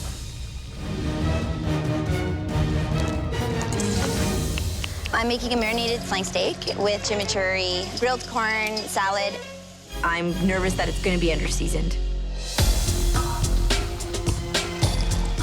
Hello, Marita. Hi, Chef. How are you today? What are you doing? I am making a masala kidney. What are you doing here? I'm just testing out a piece to see how it cooks. That's a good idea. It's all curry, spices. Well, with the kidneys, I figured, you know, it needed something kind of strong. You're looking more and more like a one-trick pony.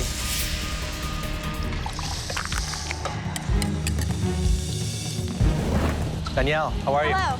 You look nervous. I am. I've never cooked a beef tongue and I've never used a pressure cooker. I don't know what it tastes like. I don't know anything about it. I'm hoping what's under here is absolutely amazing. Sounds like you might be going home. I don't know. Eric probably got me on this one, to be quite honest. Well, you still have time to turn this around. Good luck. Thank you. Looks like a little brain surgery going on I've here. never cooked it before. I've never eaten it before. Tell me how you're preparing it, what the plan is. So what I did is I soaked it in buttermilk for about 20 minutes. Then I'm going to deep fry it and dust it with a bit of salt. Buttermilk will help draw out that blood. It Yes. also helps keep it nice and white. So you're going to toss them in what before you fry them? Some flour that has a little bit of cayenne, a mustard powder, garlic powder, salt, pepper. Sounds like you know what you're doing. Well, let's hope. Maybe you're going to have to thank Eric Yeah, no kidding, for dealing eh? your brain. Brain nuggets. You have 15 minutes left. Julie has one of the easiest proteins to cook here, and she's struggling with it. She looks lost. She's looking at things, prodding, poking. It's as if she's doubting her every single move. Should I be cutting my meat? I'm not trying to send her home, but she just gets frazzled by anything. Dora is the one who is really struggling here. She was standing around, pacing up and down, waiting for her cheeks to cook. I'm waiting on my pressure cooker. I'm freaking out right now. She seemed to have nothing else to work on. Cook, you bastard, cook.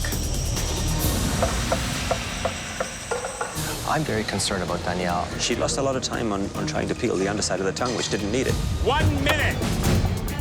You should be plating. Shoot. I have so much shit going on. I think the steak is good enough to get me into the top 10.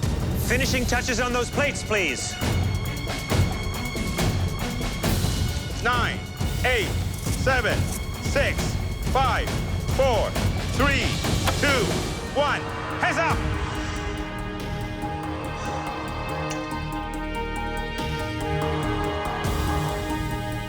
I decided to go a little on the rarer side compared to the medium rare side. I don't know what the judges are gonna say about it, but I'm happy with it. Oh, I'm making it in the top 10. I'm not going anywhere. I'm staying, for sure. Marita, please bring up your dish. I am not a one-trick pony. I'm not ready to go home today. Can you tell me what it is? An Indian-inspired masala beef kidney with rice and some dal. You've cooked kidneys before? Never.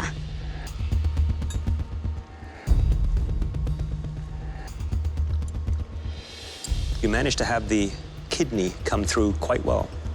Okay, Chef. Presentation looked very nice. Not a bad attempt for a first time with kidneys. As good as this is, I would have liked to have seen something just outside of your comfort zone using Indian flavors and Indian spices. Okay, Chef. I didn't think Scotch bonnet to go with kidneys. I don't think it's innovative. Dale, you're up next. The dish today is spiced tomahawk steak with parsnip stuffed leeks and tricolor French fries.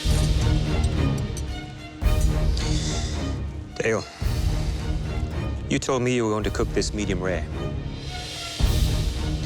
This is raw. It is blue raw.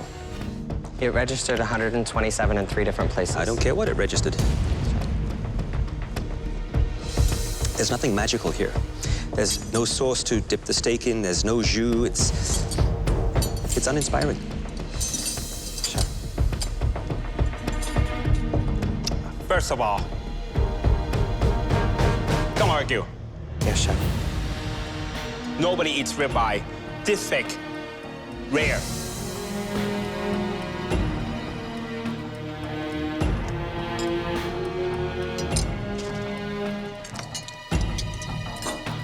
Emotionally and mentally, this is the lowest I've been so far. Julie, please come up. What do we have here? A marinated flank steak with a chimichurri, and then I did fried potato skins, and then I did a corn and avocado salad. So this you meant to cut through, I guess? But you didn't? It's all one piece? Okay, let me do the cutting for you. Well, the meat's cooked very nicely. You have some nice color there.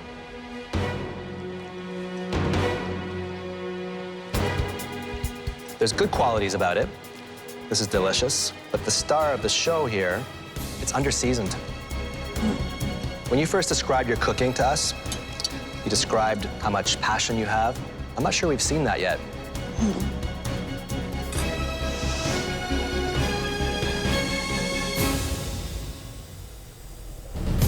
Mike, please bring up your dish. I want so badly to get in the top 10. You don't want to be number 11. Liver and onions on a bed of cauliflower puree.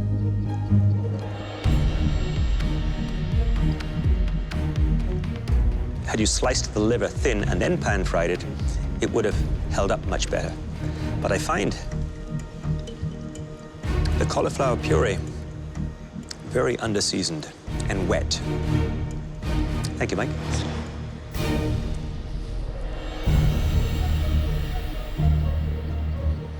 It looks, oh my God. Look at that. Yeah. Why does it turn that color, Chef? Because you're not supposed to fan it out. It oxidizes. I don't even want to try it. I know what it's going to taste like. Sorry, Chef. Please go back to your station.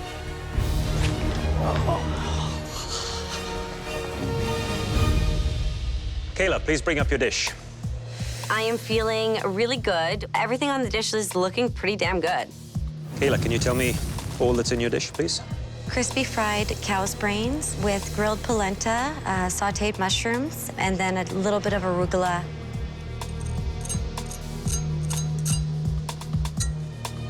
Sounds good. So nervous. Personally, I think you had the toughest ingredient to work with. This is not a perfect dish. The polenta is under-seasoned. The brains, though, are cooked to a T. Thank you, Chef. You continue to raise the bar. So what I am expecting is crispy calf brain with velvety, smooth center.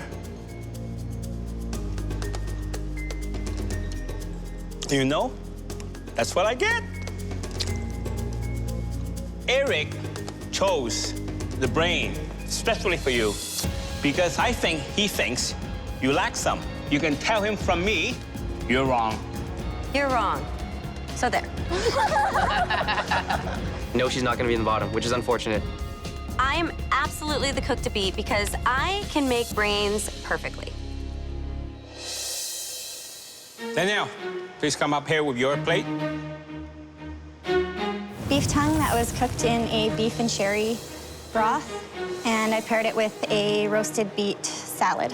Why didn't you integrate the tongue into the salad? I don't know, I was a little stumped, honestly. I've never planned on cooking tongue. Ever. Tongue is delicious. Thank you. I think that you don't have any real confidence. If you change that, I think you'll do really well. Pino, your turn. What I made is oxtail. I cooked it in the pressure cooker, and I have some basmati rice. I figured I'd go, Jamaican with it.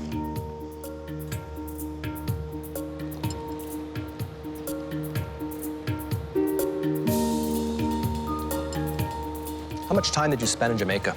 2 weeks I've been in Jamaica. I wonder what would happen if you spent more time there. Because this is a very good dish. Thank you very much, Chef. I'm happy to see that you are doing something other than Italian. Thank you very much, Chef. Dora, you're up next.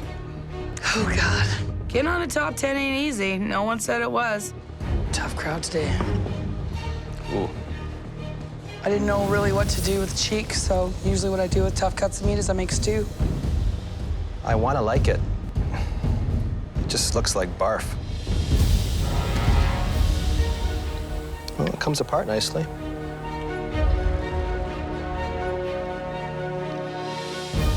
There's no flavor in the meat. I've never cooked with cheek before. It's disappointing. Sorry to disappoint, Chef. The color, it's so unappetizing. Yeah. Totally underseasoned. Yeah. It is surprising how much seasoning you need when you are braising or stewing. This won't cut it. It actually looked like somebody ate it already and spat it out. We need a moment to discuss who will be leaving the MasterChef Canada kitchen.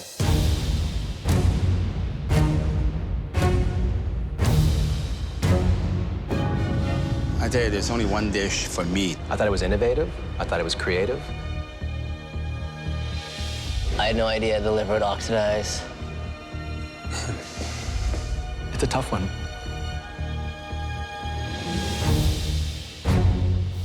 For today's elimination challenge, Eric was presented with an entire Alberta beef cow. There were two dishes that did impress. The first dish was hearty and satisfying.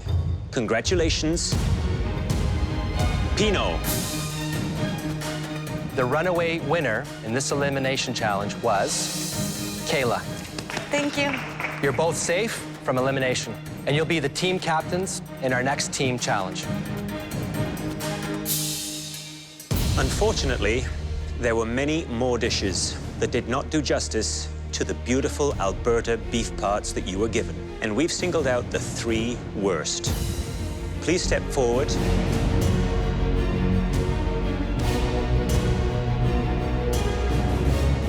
Mike. Dora. Dale.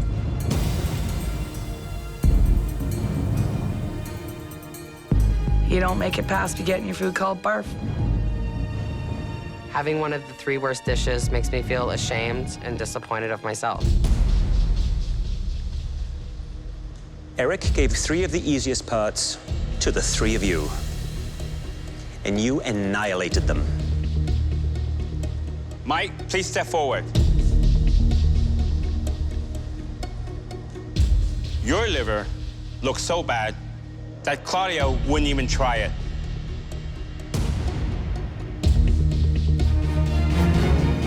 Please take your apron. And yourself back to your station. You're safe. Thank you, chefs. I apologize. You've been given another chance. The only reason I'm here is because two people screwed up their dishes more. And it's obviously not a great feeling.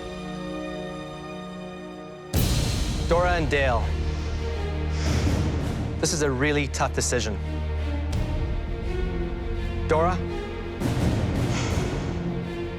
you at least understood that your dish was not up to par.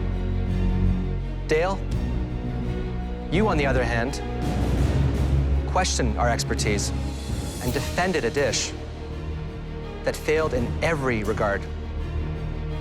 This, however, is a competition based on skill, not attitude. We made our decision based on the worst dish, and that belonged to Dora.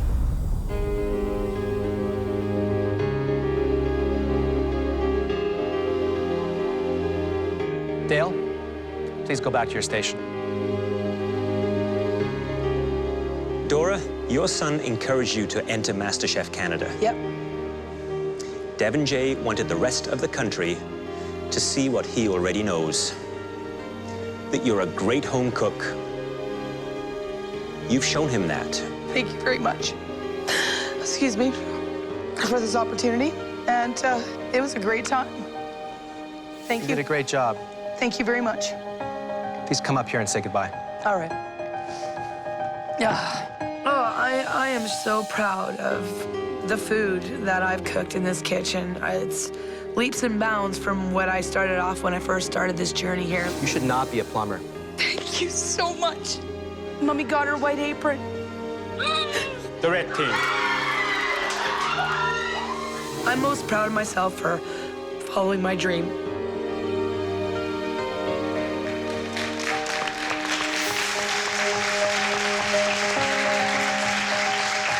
Dora, who's going to win MasterChef Canada? Marita's pretty dangerous. Keep her going, Spice Queen. Take care, guys. Dora the Destroyer has left the building. Previously on MasterChef Canada, a special mystery box stirred the cook's emotions. It's not like I left a job, I left my world. While a nose-to-tail elimination showed who had the brains. You continue to raise the bar. And whose food lacked guts. Oh my God. And in the most heartbreaking elimination yet, Dora It was a great time. was sent home. You're one of a kind, Dora. Take care, guys. Tonight, we brought you to this military base for a unique mission. Where's my team? in an epic team challenge. Oh boy, here they come. You're nowhere near having the steak season. The top 10 will cook for 151 Canadian heroes. Come on, guys, this is for the truth. And back in the MasterChef Canada kitchen, the gloves come off. I'm not doing that. This is what we're doing now. You are so two-faced, it's disgusting. Wow. Kayla's now dead to me, and there's no coming back from it.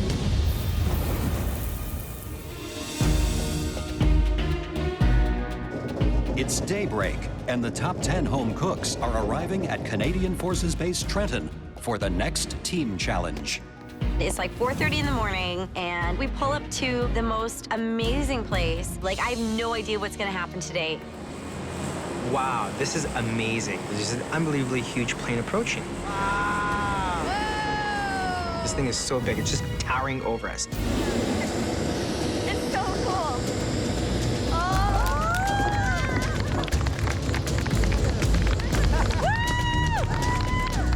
I'm not sure if this is MasterChef Canada or Top Gun. Hello and welcome, everyone. I'm honored to introduce to you Colonel David Lothian. Welcome to 8 Wing, Canadian Forces Base Trenton, the heart of Canada's air mobility forces. Today, on behalf of the Canadian Armed Forces, I wish you success with your challenge. Thank you, Colonel Lothian. We brought you to this military base for a unique mission. In just 2 hours, you will be feeding 151 Canadian heroes. Wow. Wow. Kayla, you seem quite moved to be here. What's going on? I'm just thinking about my grandfather. He fought in the war, and I just wish he was here to be able to see this. I just really want to win this challenge today. I'm going to give it everything for him, so. You have a great opportunity to make him proud. Thank you. Here are the rules of engagement. Each team will have 2 hours to prepare and cook a delicious 12-ounce Canadian ribeye steak. Wow. Served with a beautiful sauce and 2 side dishes. The soldiers will taste both teams' dishes and vote for the best. The team with the most votes will win this challenge. Think carefully about your strategy, because the losing team face a fearsome pressure test that will send one of you home. Kayla and Pino, you had the best dishes in the last challenge.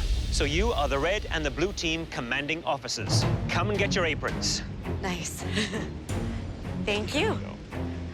Kayla, you had the best dish, so you get first choice. Okay.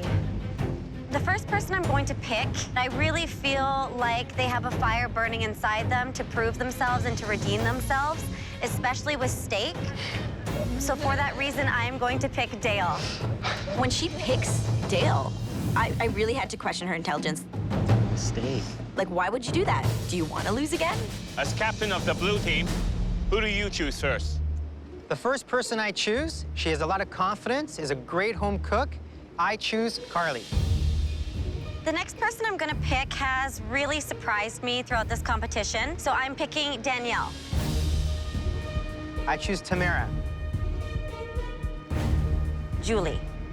Julie is definitely a strategic pick for me because if we do end up getting in a pressure test, I know I can beat her. Who are you choosing next? The next person I pick is very intelligent, works with heart, he's beyond his years. I choose Eric. Kayla, your next choice is a choice for both teams. Oh, this is tough. I'm going to choose Marita. I get picked last. Mike, you're the last one standing. How does that feel? Well, I think after that liver I served you guys the other day, I can understand that. We want this lunch to show our troops how grateful we all are for their service. So it needs to be perfect. Your 2 hours starts now! In today's team challenge, the home cooks have to prepare a hearty steak dinner for 151 troops. But first, they have to master an entirely new cooking environment, the military field kitchen. What's this? I need help here, somebody. There's no kettles with boiling water. There's a pot in a locked oven that you pull out full of water. It's giant. It's nothing like the MasterChef Canada kitchen. Guys behind you with the knife. So they've got the real deal here. These are real Canadian field kitchens. I mean, this is not luxury by any stretch of the imagination. So really, I think at the end of the day, the exercise here is really to bring out who has the strongest leadership. Hey, where's my team? I think this test is going to really separate the home cooks from the chefs. Okay, guys. The first test of Kayla and Pino's leadership What do we do? Okay. is deciding what sauce and two sides they'll serve with their steaks. One thing that I was thinking is that we're gonna do the Brussels sprouts with the balsamic glaze. I wanna cut the potatoes into quarters. We could roast them off with some shallots, olive oil, and the bacon fat. We have beautiful liquid smoke in there also. That liquid smoke is junk. Okay, so we know what we're doing, guys? Yeah. You're on potatoes, you're on marinating steaks, go. On the blue team, Anybody for canned beans? No. No? No? Pino is taking a more democratic approach. I'm gonna cook off that couscous, there's lots of it, and I'm gonna put all those mixed vegetables inside the couscous. Okay. Say what you need to say now. I don't think couscous and grilled vegetables goes with Brussels sprouts, bacon, and barbecue sauce. You like it? I like it. Do you like it? We all like it. I know you disagree with it, but we have to go with a little bit of the majority here then, okay?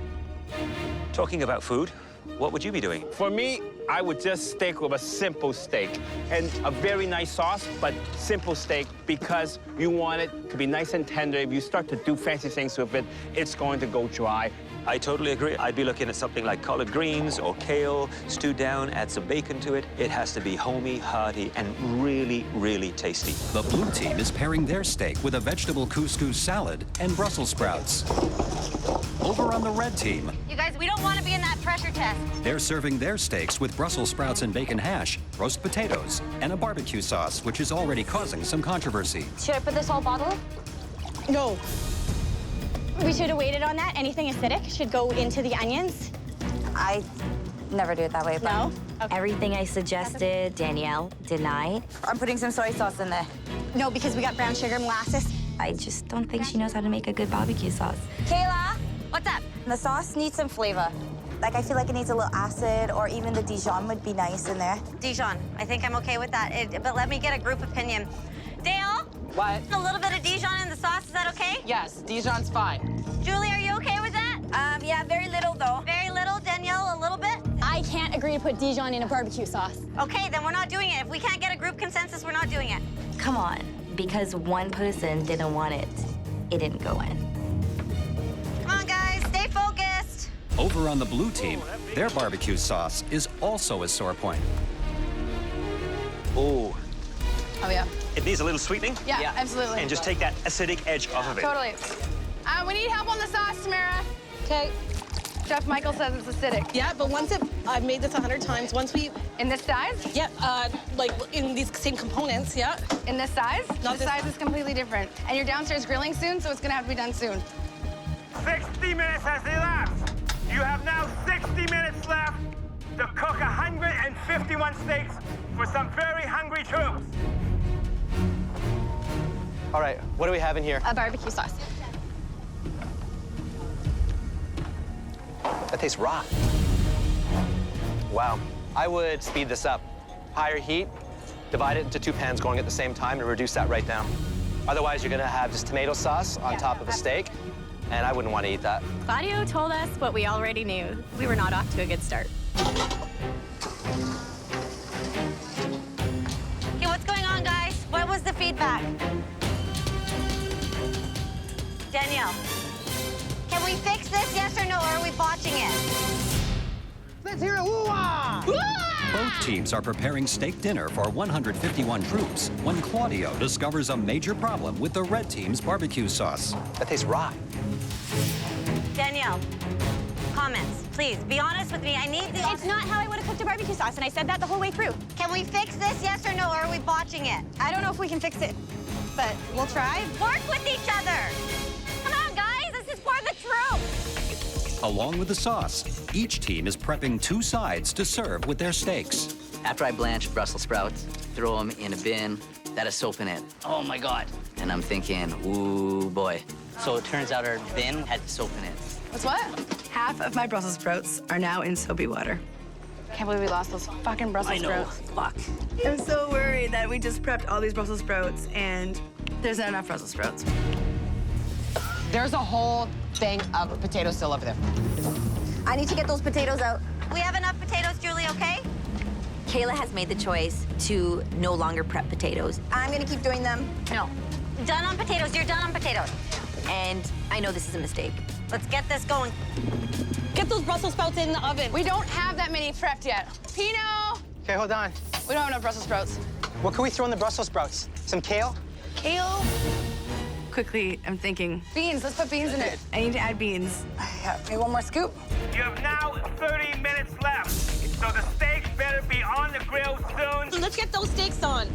Danielle, how are you doing, hon? Morale is up? You betcha. Woo! Okay, what's happening here? We're just starting to cook off our steaks. Whose idea was to dip this in the hot sauce and then grill it? Was that your original idea? No, And so why did you change it? because barbecue sauce was not cooking down quick enough, so Yeah. we are actually grilling it off. You don't have a lot of time. Yes, chef. Okay, guys, how many steaks you got cooked, ready to go? I have, Not too many by the looks of it. no, not yet. Barely any, guys. Just when I think we're doing really well, Pino, get down here, man. Yes, chef. so I run down. Look, you've got 15 steaks done. Get them going. We gotta get him going, chef. Understood, chef. Don't waste time. In this moment, I'm thinking there's definitely a chance that we might not finish cooking all 151 steaks. Load up those grills. 10 minutes. You have 10 minutes left. 151 troops need to be fed. Okay, Eric, get them on the fucking grill, man. Eric and I get those steaks loaded up as best we can, and we're just moving, we're flipping, we're feeling, we're smelling, we're grilling, and it is like meat a-flying. Oh boy, here they come. Oh, shit. Here they come, you guys. I'm just so honored. I mean, we're cooking for troops. People that put their lives at risk every single day. Holy Toledo. What are you making? I'm just making a quick little bourbon sauce. Kayla, I don't think we should bother. Too late to do this already. If it comes together, it comes. If it doesn't, it doesn't, okay? It's not going to. You started it 5 minutes ago. You have to move one of these so I can get gloves. Yeah. You can ask nicely. You could listen to me the first time. I'm in the grill tent, and all I can hear is bickering. You haven't been listening to me this whole fucking thing. I have. Actually, no, you haven't. It sounds like an old married couple in there. Because what happened to that sauce that you were making? I threw it out because we don't have time. Right, because it wasn't finished. We're trying to get something done, and that something is feeding 151 people. With the clock running down, both teams are scrambling to get their food out in time for service. How are your potatoes? Good. Are these all the potatoes we have? Yeah. Okay, I hope it's enough. 30 seconds. You only have 30 seconds left. Ladies, we need one more person up here to help us serve. ASAP. Pino, I need you up here quick. Check portions. There's this lineup that doesn't seem to end. And I was nervous. I'm like, are we gonna have enough to serve all these people? I tilt my head up and I see this long line of troops and I want to vomit. 10, 9, 8, 7, 6, 5, 4, 3, 2, 1. Go, go, go, go. I got this, I got this, I got this. Service starts now. 151 soldiers will receive a steak dinner from both the red and blue teams and vote for their favorite. Hello. There you are. If either team runs out of any food, their vote automatically goes to the other team. There you go, sir. Thank you. The red team is serving roast potatoes and a Brussels sprout and bacon hash with their steak. Good afternoon. Good afternoon. We meet again. While the blue team is pairing their steak and barbecue sauce with Brussels sprouts and beans and a couscous salad. Couscous salad. Thank you very much. You are, enjoy. Blue's the way to go. Woo! Go blue. Go blue. while the blue team's service is fast and confident. Thank you very much. Have a wonderful Kayla day. is giving her steaks a last-minute sear on the flat top, Get it a little hot for you. and it's holding up the line. Can we speed this along? Kayla, we need the line to move, so no more grilling. Just do it. Yeah, you got it. They're slowing you down over there? A little bit. A little bit? Boy, they slowed down! Let's go blue! Once the troops receive meals from both teams, they head into the dining area. This Brussels sprout bacon thing is delish. I'm really enjoying the steak.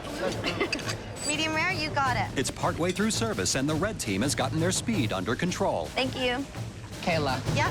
I'm worried. This is all we have left. You have 3 more plates. My stomach is sinking because I know that every single troop member that does not get Brussels sprouts on their plate is an automatic vote to the blue team. If you're not a Brussels sprout eater, we won't be offended. Brussels sprouts out. Brussels sprouts are out. I know that this is going to cost us the challenge. 151 troops at Canadian Forces Base Trenton are digging into steak dinners from both teams. But the red team has run out of Brussels sprouts. I'm really sorry about the Brussels sprouts. And for every person that doesn't get a side, that vote goes to the blue team. Brussels sprouts are out. Could we give you guys extra potatoes? Kayla, that's not a great idea. I knew we weren't gonna have enough potatoes, and we told Kayla that. We're almost out of potatoes too, by the way. Hi, how are you? And she just said, just keep smiling. That extra pan would have been perfect. Julie portioned them, so Julie was completely 100% responsible for the potatoes. Kayla, when I wanted to do the extra potatoes, this is why. The last of the potatoes, Kayla, we're done. Hey. I'm very sorry, sir. I don't have any more sides to give you. I apologize. Come on through, guys. Don't be shy. Come on through. Oh, they're finished all their sides. Oh, they ran out. I really hope you guys enjoy our sides. Yeah. They're lovely. Oh, what the fuck? You ran out of sides. Choose the team who has some sides. In my opinion, the red team had hit the steak bang on. I'm gonna have to say the blue plate. Thought overall it had a lot of flavor. I hear that there was a little problem. Choose the team who has some sides. I'll be right back. Excuse me. Blue's the way to go. Blue's the way to go. Just when I started getting some confidence, Pino! Pino, I need you down here right now. so I run down. I've had a complaint. It's cold. It should not be served cold. Replated. Fresh vegetables, fresh couscous. Very sorry, chef. ASAP, okay? Hustle, hustle, hustle. This is one cold steak that's come back. How many did we send out like this? Is that hot enough? We're gonna lose this competition because we're sending out cold steaks. It's embarrassing.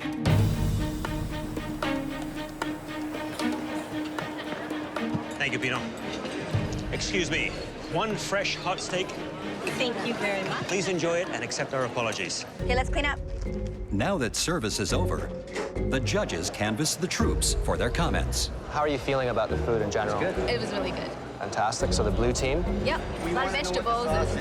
And what do you think of the red team here? It was just a little bland, like there wasn't a lot of flavor. Do you think that both the blue team and the red team should go behind enemy lines for doing this? Colonel Lothian. So, which one do you prefer the taste of? The red team did an amazing job on the steak. I like medium rare, and they absolutely nailed it. But what I really like on the blue side is what they did with the couscous and the beans. I think overall they did a great job because they put out 151 steaks in a very short period of time. It was a difficult challenge. You know, working in a small kitchen like that, equipment that you're not used to, sure, they pulled a rabbit out of the hat to some extent. Well, I think they really spent way too much time on the barbecue sauce. I was surprised they got it out. But you want to know something? The troop like it. That's most important. Well, we'll find out which one they like best.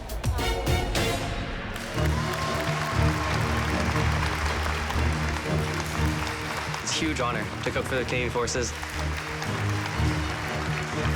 It is a very humbling experience. Thank you very much. Members of the Canadian Armed Forces, it's been an honor and a privilege to cook for you today.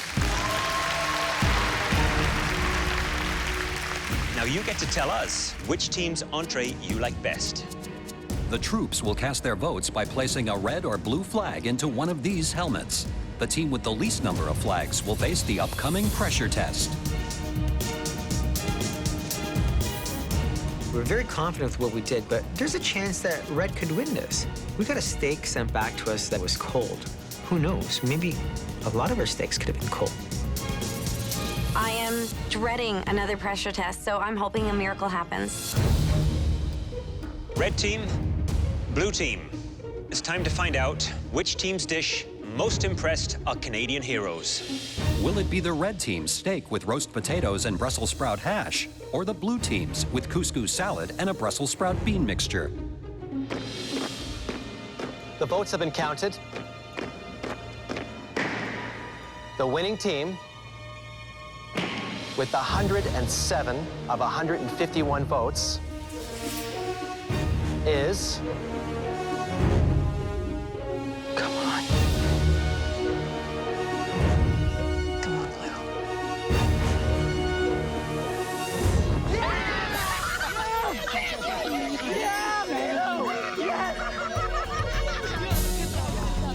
How the hell did they get 107? When I hear that the blue team gets 107 votes, it's like salt on a wound. Red team, tomorrow you will face the dreaded pressure test. We'll see you back at the MasterChef kitchen. This is the first time I've lost a team challenge, and it shouldn't have happened. It's bad. It's like a knife through my heart right now. I'm done right now, actually. This whole competition is a pressure test, and I'm ready to do whatever they throw at us. Everything is riding on one pressure test right now. I have to cook with my heart. Yesterday, you cooked for 151 troops at the Canadian Forces Base in Trenton. The blue team, with Pino in command, ultimately outmaneuvered and overpowered the red team. Kayla, what happened? We did not have enough time to prep enough Brussels sprouts. It just was not enough. There was not enough food. I don't think it was a time issue. We had time. Just someone made a call to stop prepping, and we stopped prepping, but there was time. So, Julie, would you say that it was a leadership issue? Well, Kayla just made a bad call. So who was serving the potatoes? I was. So were you serving too much? You No. knew exactly how much potato was there. You could have served a smaller portion. Those were enormous steaks, and I refused to give someone 2 potatoes with the steak. I wasn't gonna do that. What I should have done is paid more attention to the amount of potatoes that Julie was serving because there was a huge portion. Kayla started to really try and make me look bad, and it's really, really pissing me off. You do not want to get on my bad side. There are 5 of you on the losing team. At least one of you will be leaving this competition today. But not all 5 of you are going to have to compete. What? Come on. Kayla, if you had the choice to save one person on your team, would you save yourself? I think if I didn't, and I went home, I would regret it for the rest of my life. I am here to win the title of MasterChef Canada. And so, yes, I would. Saving only one person on the team is a hard call to make. And Kayla, you won't be making it. That decision will be made by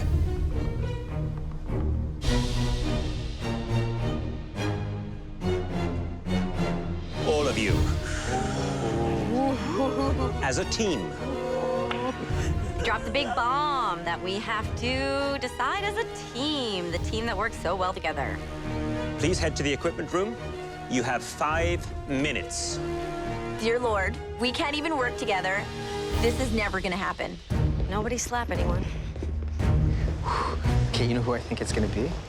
It's Julie, She's the weakest. because she's the weakest out of all of them. Listen, Julie's been on the bottom multiple times. Like, it has to be Julie. So, how do we vote? Vote for someone other than yourself. My opinion, 151 steaks made it on there. So it's, if not me, then I'll go with Marita. I'll go with Danielle. I'm gonna have to go with Marita. So there's 2 more votes left. You and Kayla. Myself. Julie. No, someone other than I'm yourself. not doing that. I think I should be up there. I think that I was the team leader. Oh my God. But you're going around in a circle. I'm the team leader, so I should be up there. I'm voting for myself. No, other than yourself. Julie. This is what we're doing now. I'm not going to do that. But then if I pick Danielle, then we have 2 votes for Danielle and 2 votes for Marita. So you're gonna have to break the tie at some point. Then who are you picking? I'll pick Danielle. You are so two-faced, it's disgusting. Okay, Kayla, I'm two-faced. Calling me two-faced is the worst thing you could ever do. Kayla's now dead to me, and there's no coming back from it. Like, what do you want? I don't know.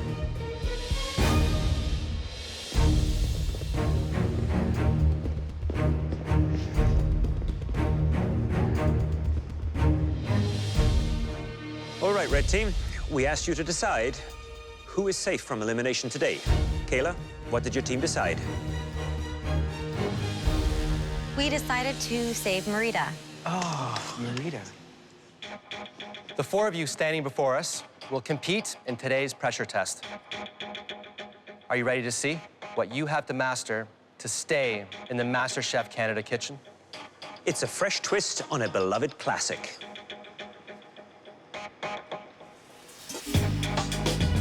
Wow. Salmon Wellington.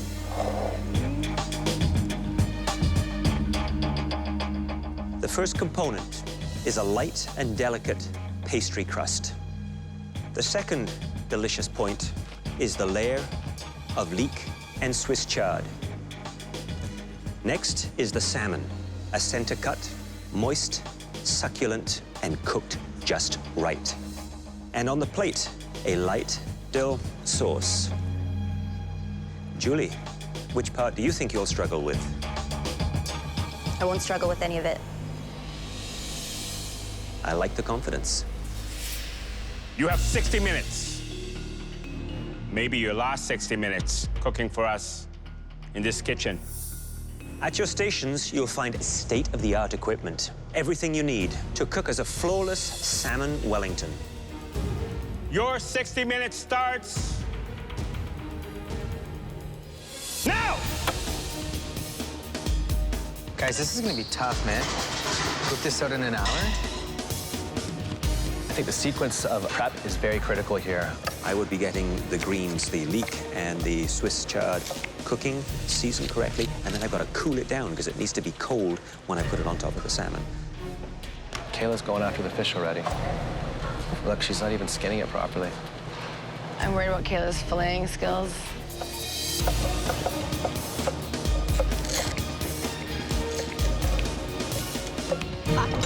Medic! Oh, Danielle just cut herself. Oh, no. I'm losing time, and I'm really unhappy about this. What? It's a big cut? Wow. Danielle's been pulled off. What's wrong? Just get stitches? Julie, Yes? just really focus. Do you salt your leeks to get the liquid out? Thanks, Eric. I probably have a target on my back because I'm honest. Because I'm honest. Yeah, big time. But that's okay. I'm not too concerned about it because I'm just going to cook my food and do my very best. And if that makes me go home, then I go home. After losing 10 minutes to have her cut tended to, Danielle's been gone a long time. She's screwed. Danielle returns to the challenge. I think Kayla's gonna struggle. I think she's really puzzled. I would disagree. I think she's the one to watch. She's very confident. She deals well when she works on her own. Not a great team leader, but when she's in a solo situation, she performs very, very well. Where did my dill go? So what about Dale? Oh, never mind. He'll excel in this because this is right in his comfort zone. But does he have the skill? I don't think so. Should I put olive oil on the salmon? No, just season it. You know, for me, I'm uncertain about Julie. Julie, don't mean to stress you out, but did you even put garlic in there? No. You think I should? Yeah. Yeah, her saying that she's confident is a front. Julie? Hi. So what have you got in the pan here? So that's butter, a bit of olive oil, and some shallots And that is the preparation for? for my dill cream sauce. Do you think you should be making the sauce this early? Yes, because I could always reheat it. Do you think you'll be the one going home today? Nope, absolutely not. Who do you think that'll be? Either Kayla or Dale. Why is that? Just feel like they don't deserve to be here. And you do. Absolutely. Good luck. Thanks, Chef.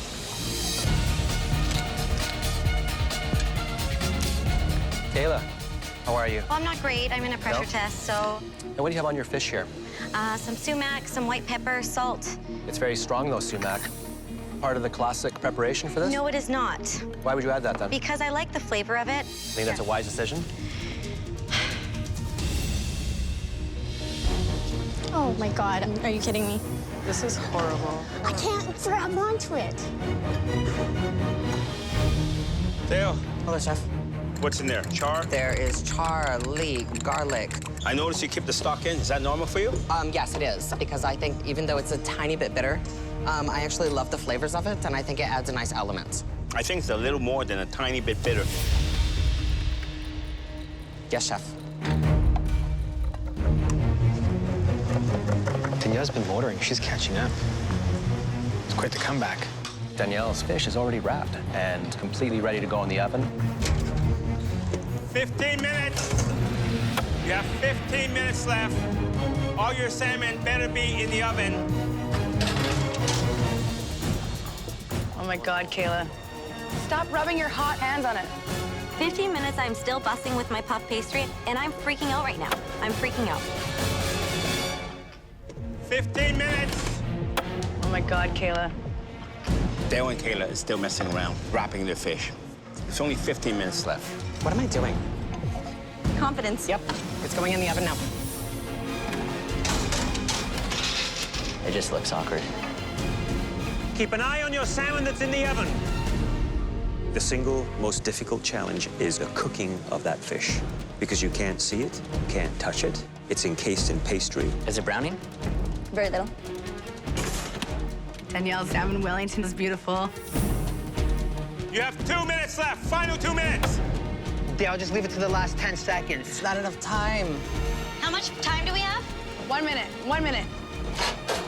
Come on, Julie. It's gonna be hot, so be careful. Oh, baby, I'll burn my hands, don't you worry. 30 seconds.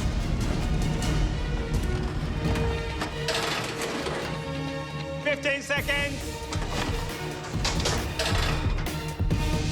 Dale, what are you thinking? A puff pastry is not even cooked, and you're setting it on top of wet sauce? 10, 9, 8, 7. Last 5 seconds, I go to squirt the sauce on top of the Wellington. 3, 2, 1. Heads up! Good job. Way to finish it, guys. Way to come back, Danielle. Fuck. It looks like a big sauce turd. Fuck, fuck, fuck, fuck, fuck, fuck, fuck, fuck, fuck, fuck. Fuck.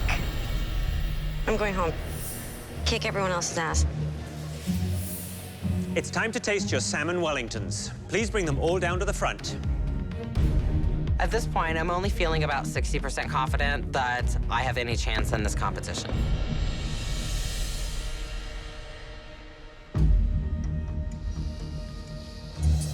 Dale, how do you think the salmon is going to look when I cut it through the center? Perfect on the lighter side.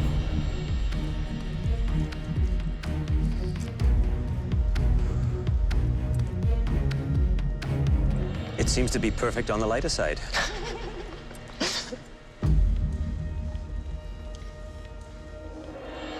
But it's far from a perfect dish. The pastry, no color, barely cooked. The Swiss chard, stalks and stems, you wouldn't find in a sophisticated restaurant recipe. Okay, Chef. Thank you.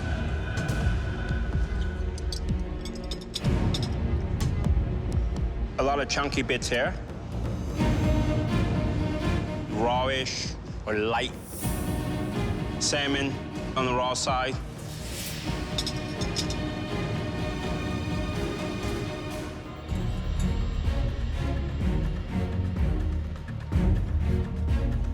The inside is delicious. Thank you, Chef. The bad part, though, is the pastry's raw. It's a real shame. Danielle, you seem very confident. All things considered, I'm ecstatic that this is what I managed to get out. Let's see if it tastes as good as it looks. Look at that. Salmon cooked to perfection.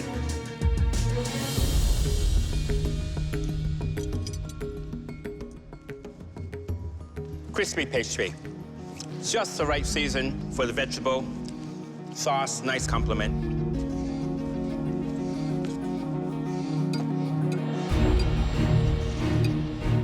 I don't know how you managed to do something so beautiful like that in an hour. I've never made a Wellington before, but I cook with fish a lot and I cook with pastry a lot, so.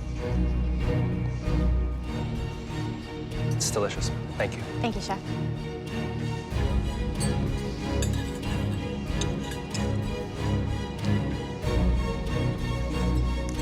You say you've cooked a lot with fish Yes. and a lot with pastry. Yes. Well, today you cooked a lot with passion, and it shows. Well done.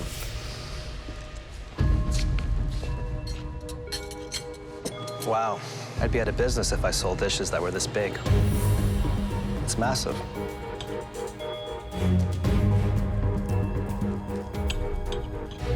When I'm eating Wellington, I'm looking for harmony.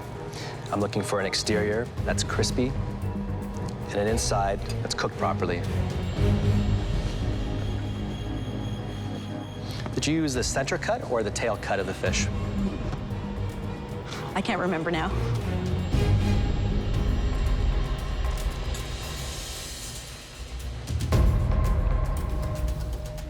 The seasoning is just, it's spot on. Thank you. Very nice.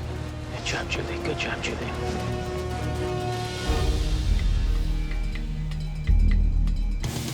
Aside from looking like a brick, got the crust, nicely color, salmon, cooked thoroughly, and filling looks right. The proportion, I think it's just a little bit off, causing it to be a little bit dry. I still like it. How do you feel standing here now? Extremely nervous. Even though it looks like an ugly duckling, I think the flavors are going to be good.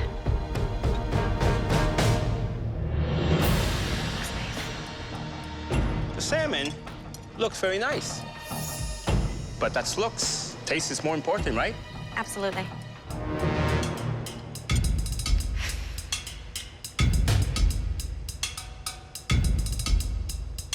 Definitely undercooked pastry. Texture, not bad. But you know your comment about this looking like a ugly duckling? Yes, Chef. It certainly is no swan.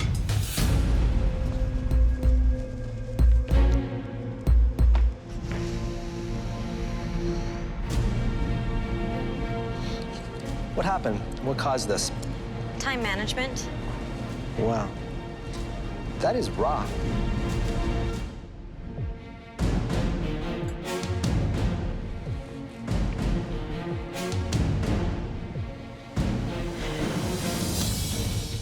Such polar opposites. You nailed the inside. If you would have done a little bit better with the outside, you might have the top dish right now.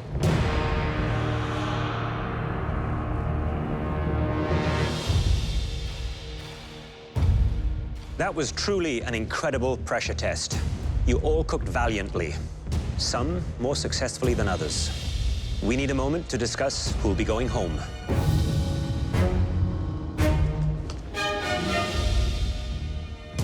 What do you think, Michael? This is going to be a very difficult decision. Heavy and stodgy. But I thought inside was okay. The sauce was clunky, the inside was bland, the outside was raw. Very poor quality dish. One of them has got to be out.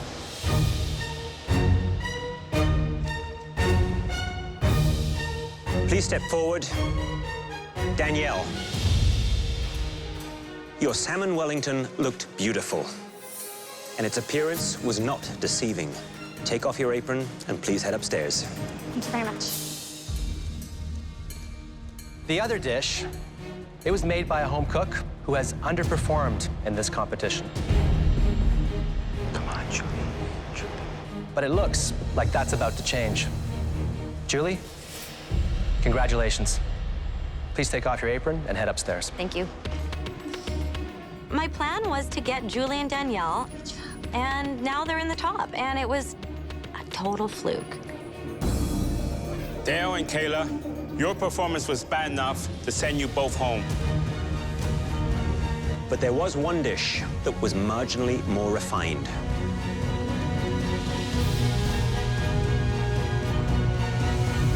Please step forward. Dale. I'm sorry, that dish did not belong to you. Kayla, you're safe. Thank you. Please remove your apron and head up to the gallery. Thank you. Wow. She touched another one. Dale, we're excited to see where life takes you. Please make sure it involves food. It will. Because you are one fine cook. Come up here and shake hands. Congratulations. You did a great job. You should be very proud. Good luck. Thank you. I'm proud of how I've represented myself, and I'm actually blown away that I've made it this far in the competition. The standout dish was inventive and gutsy. This dish belongs to Dale. There we go, Captain. Chef. You've earned it. Go, go, go. Come on, guys. If you keep cooking like this, you'll be the one to beat. I have had the most amazing time ever. Good job, Dale. That's all I can give you, baby. Thank you, that's fine. The experiences I've got to go through and the places I've got to see has been a once-in-a-lifetime experience, and I would do it all over again if I could.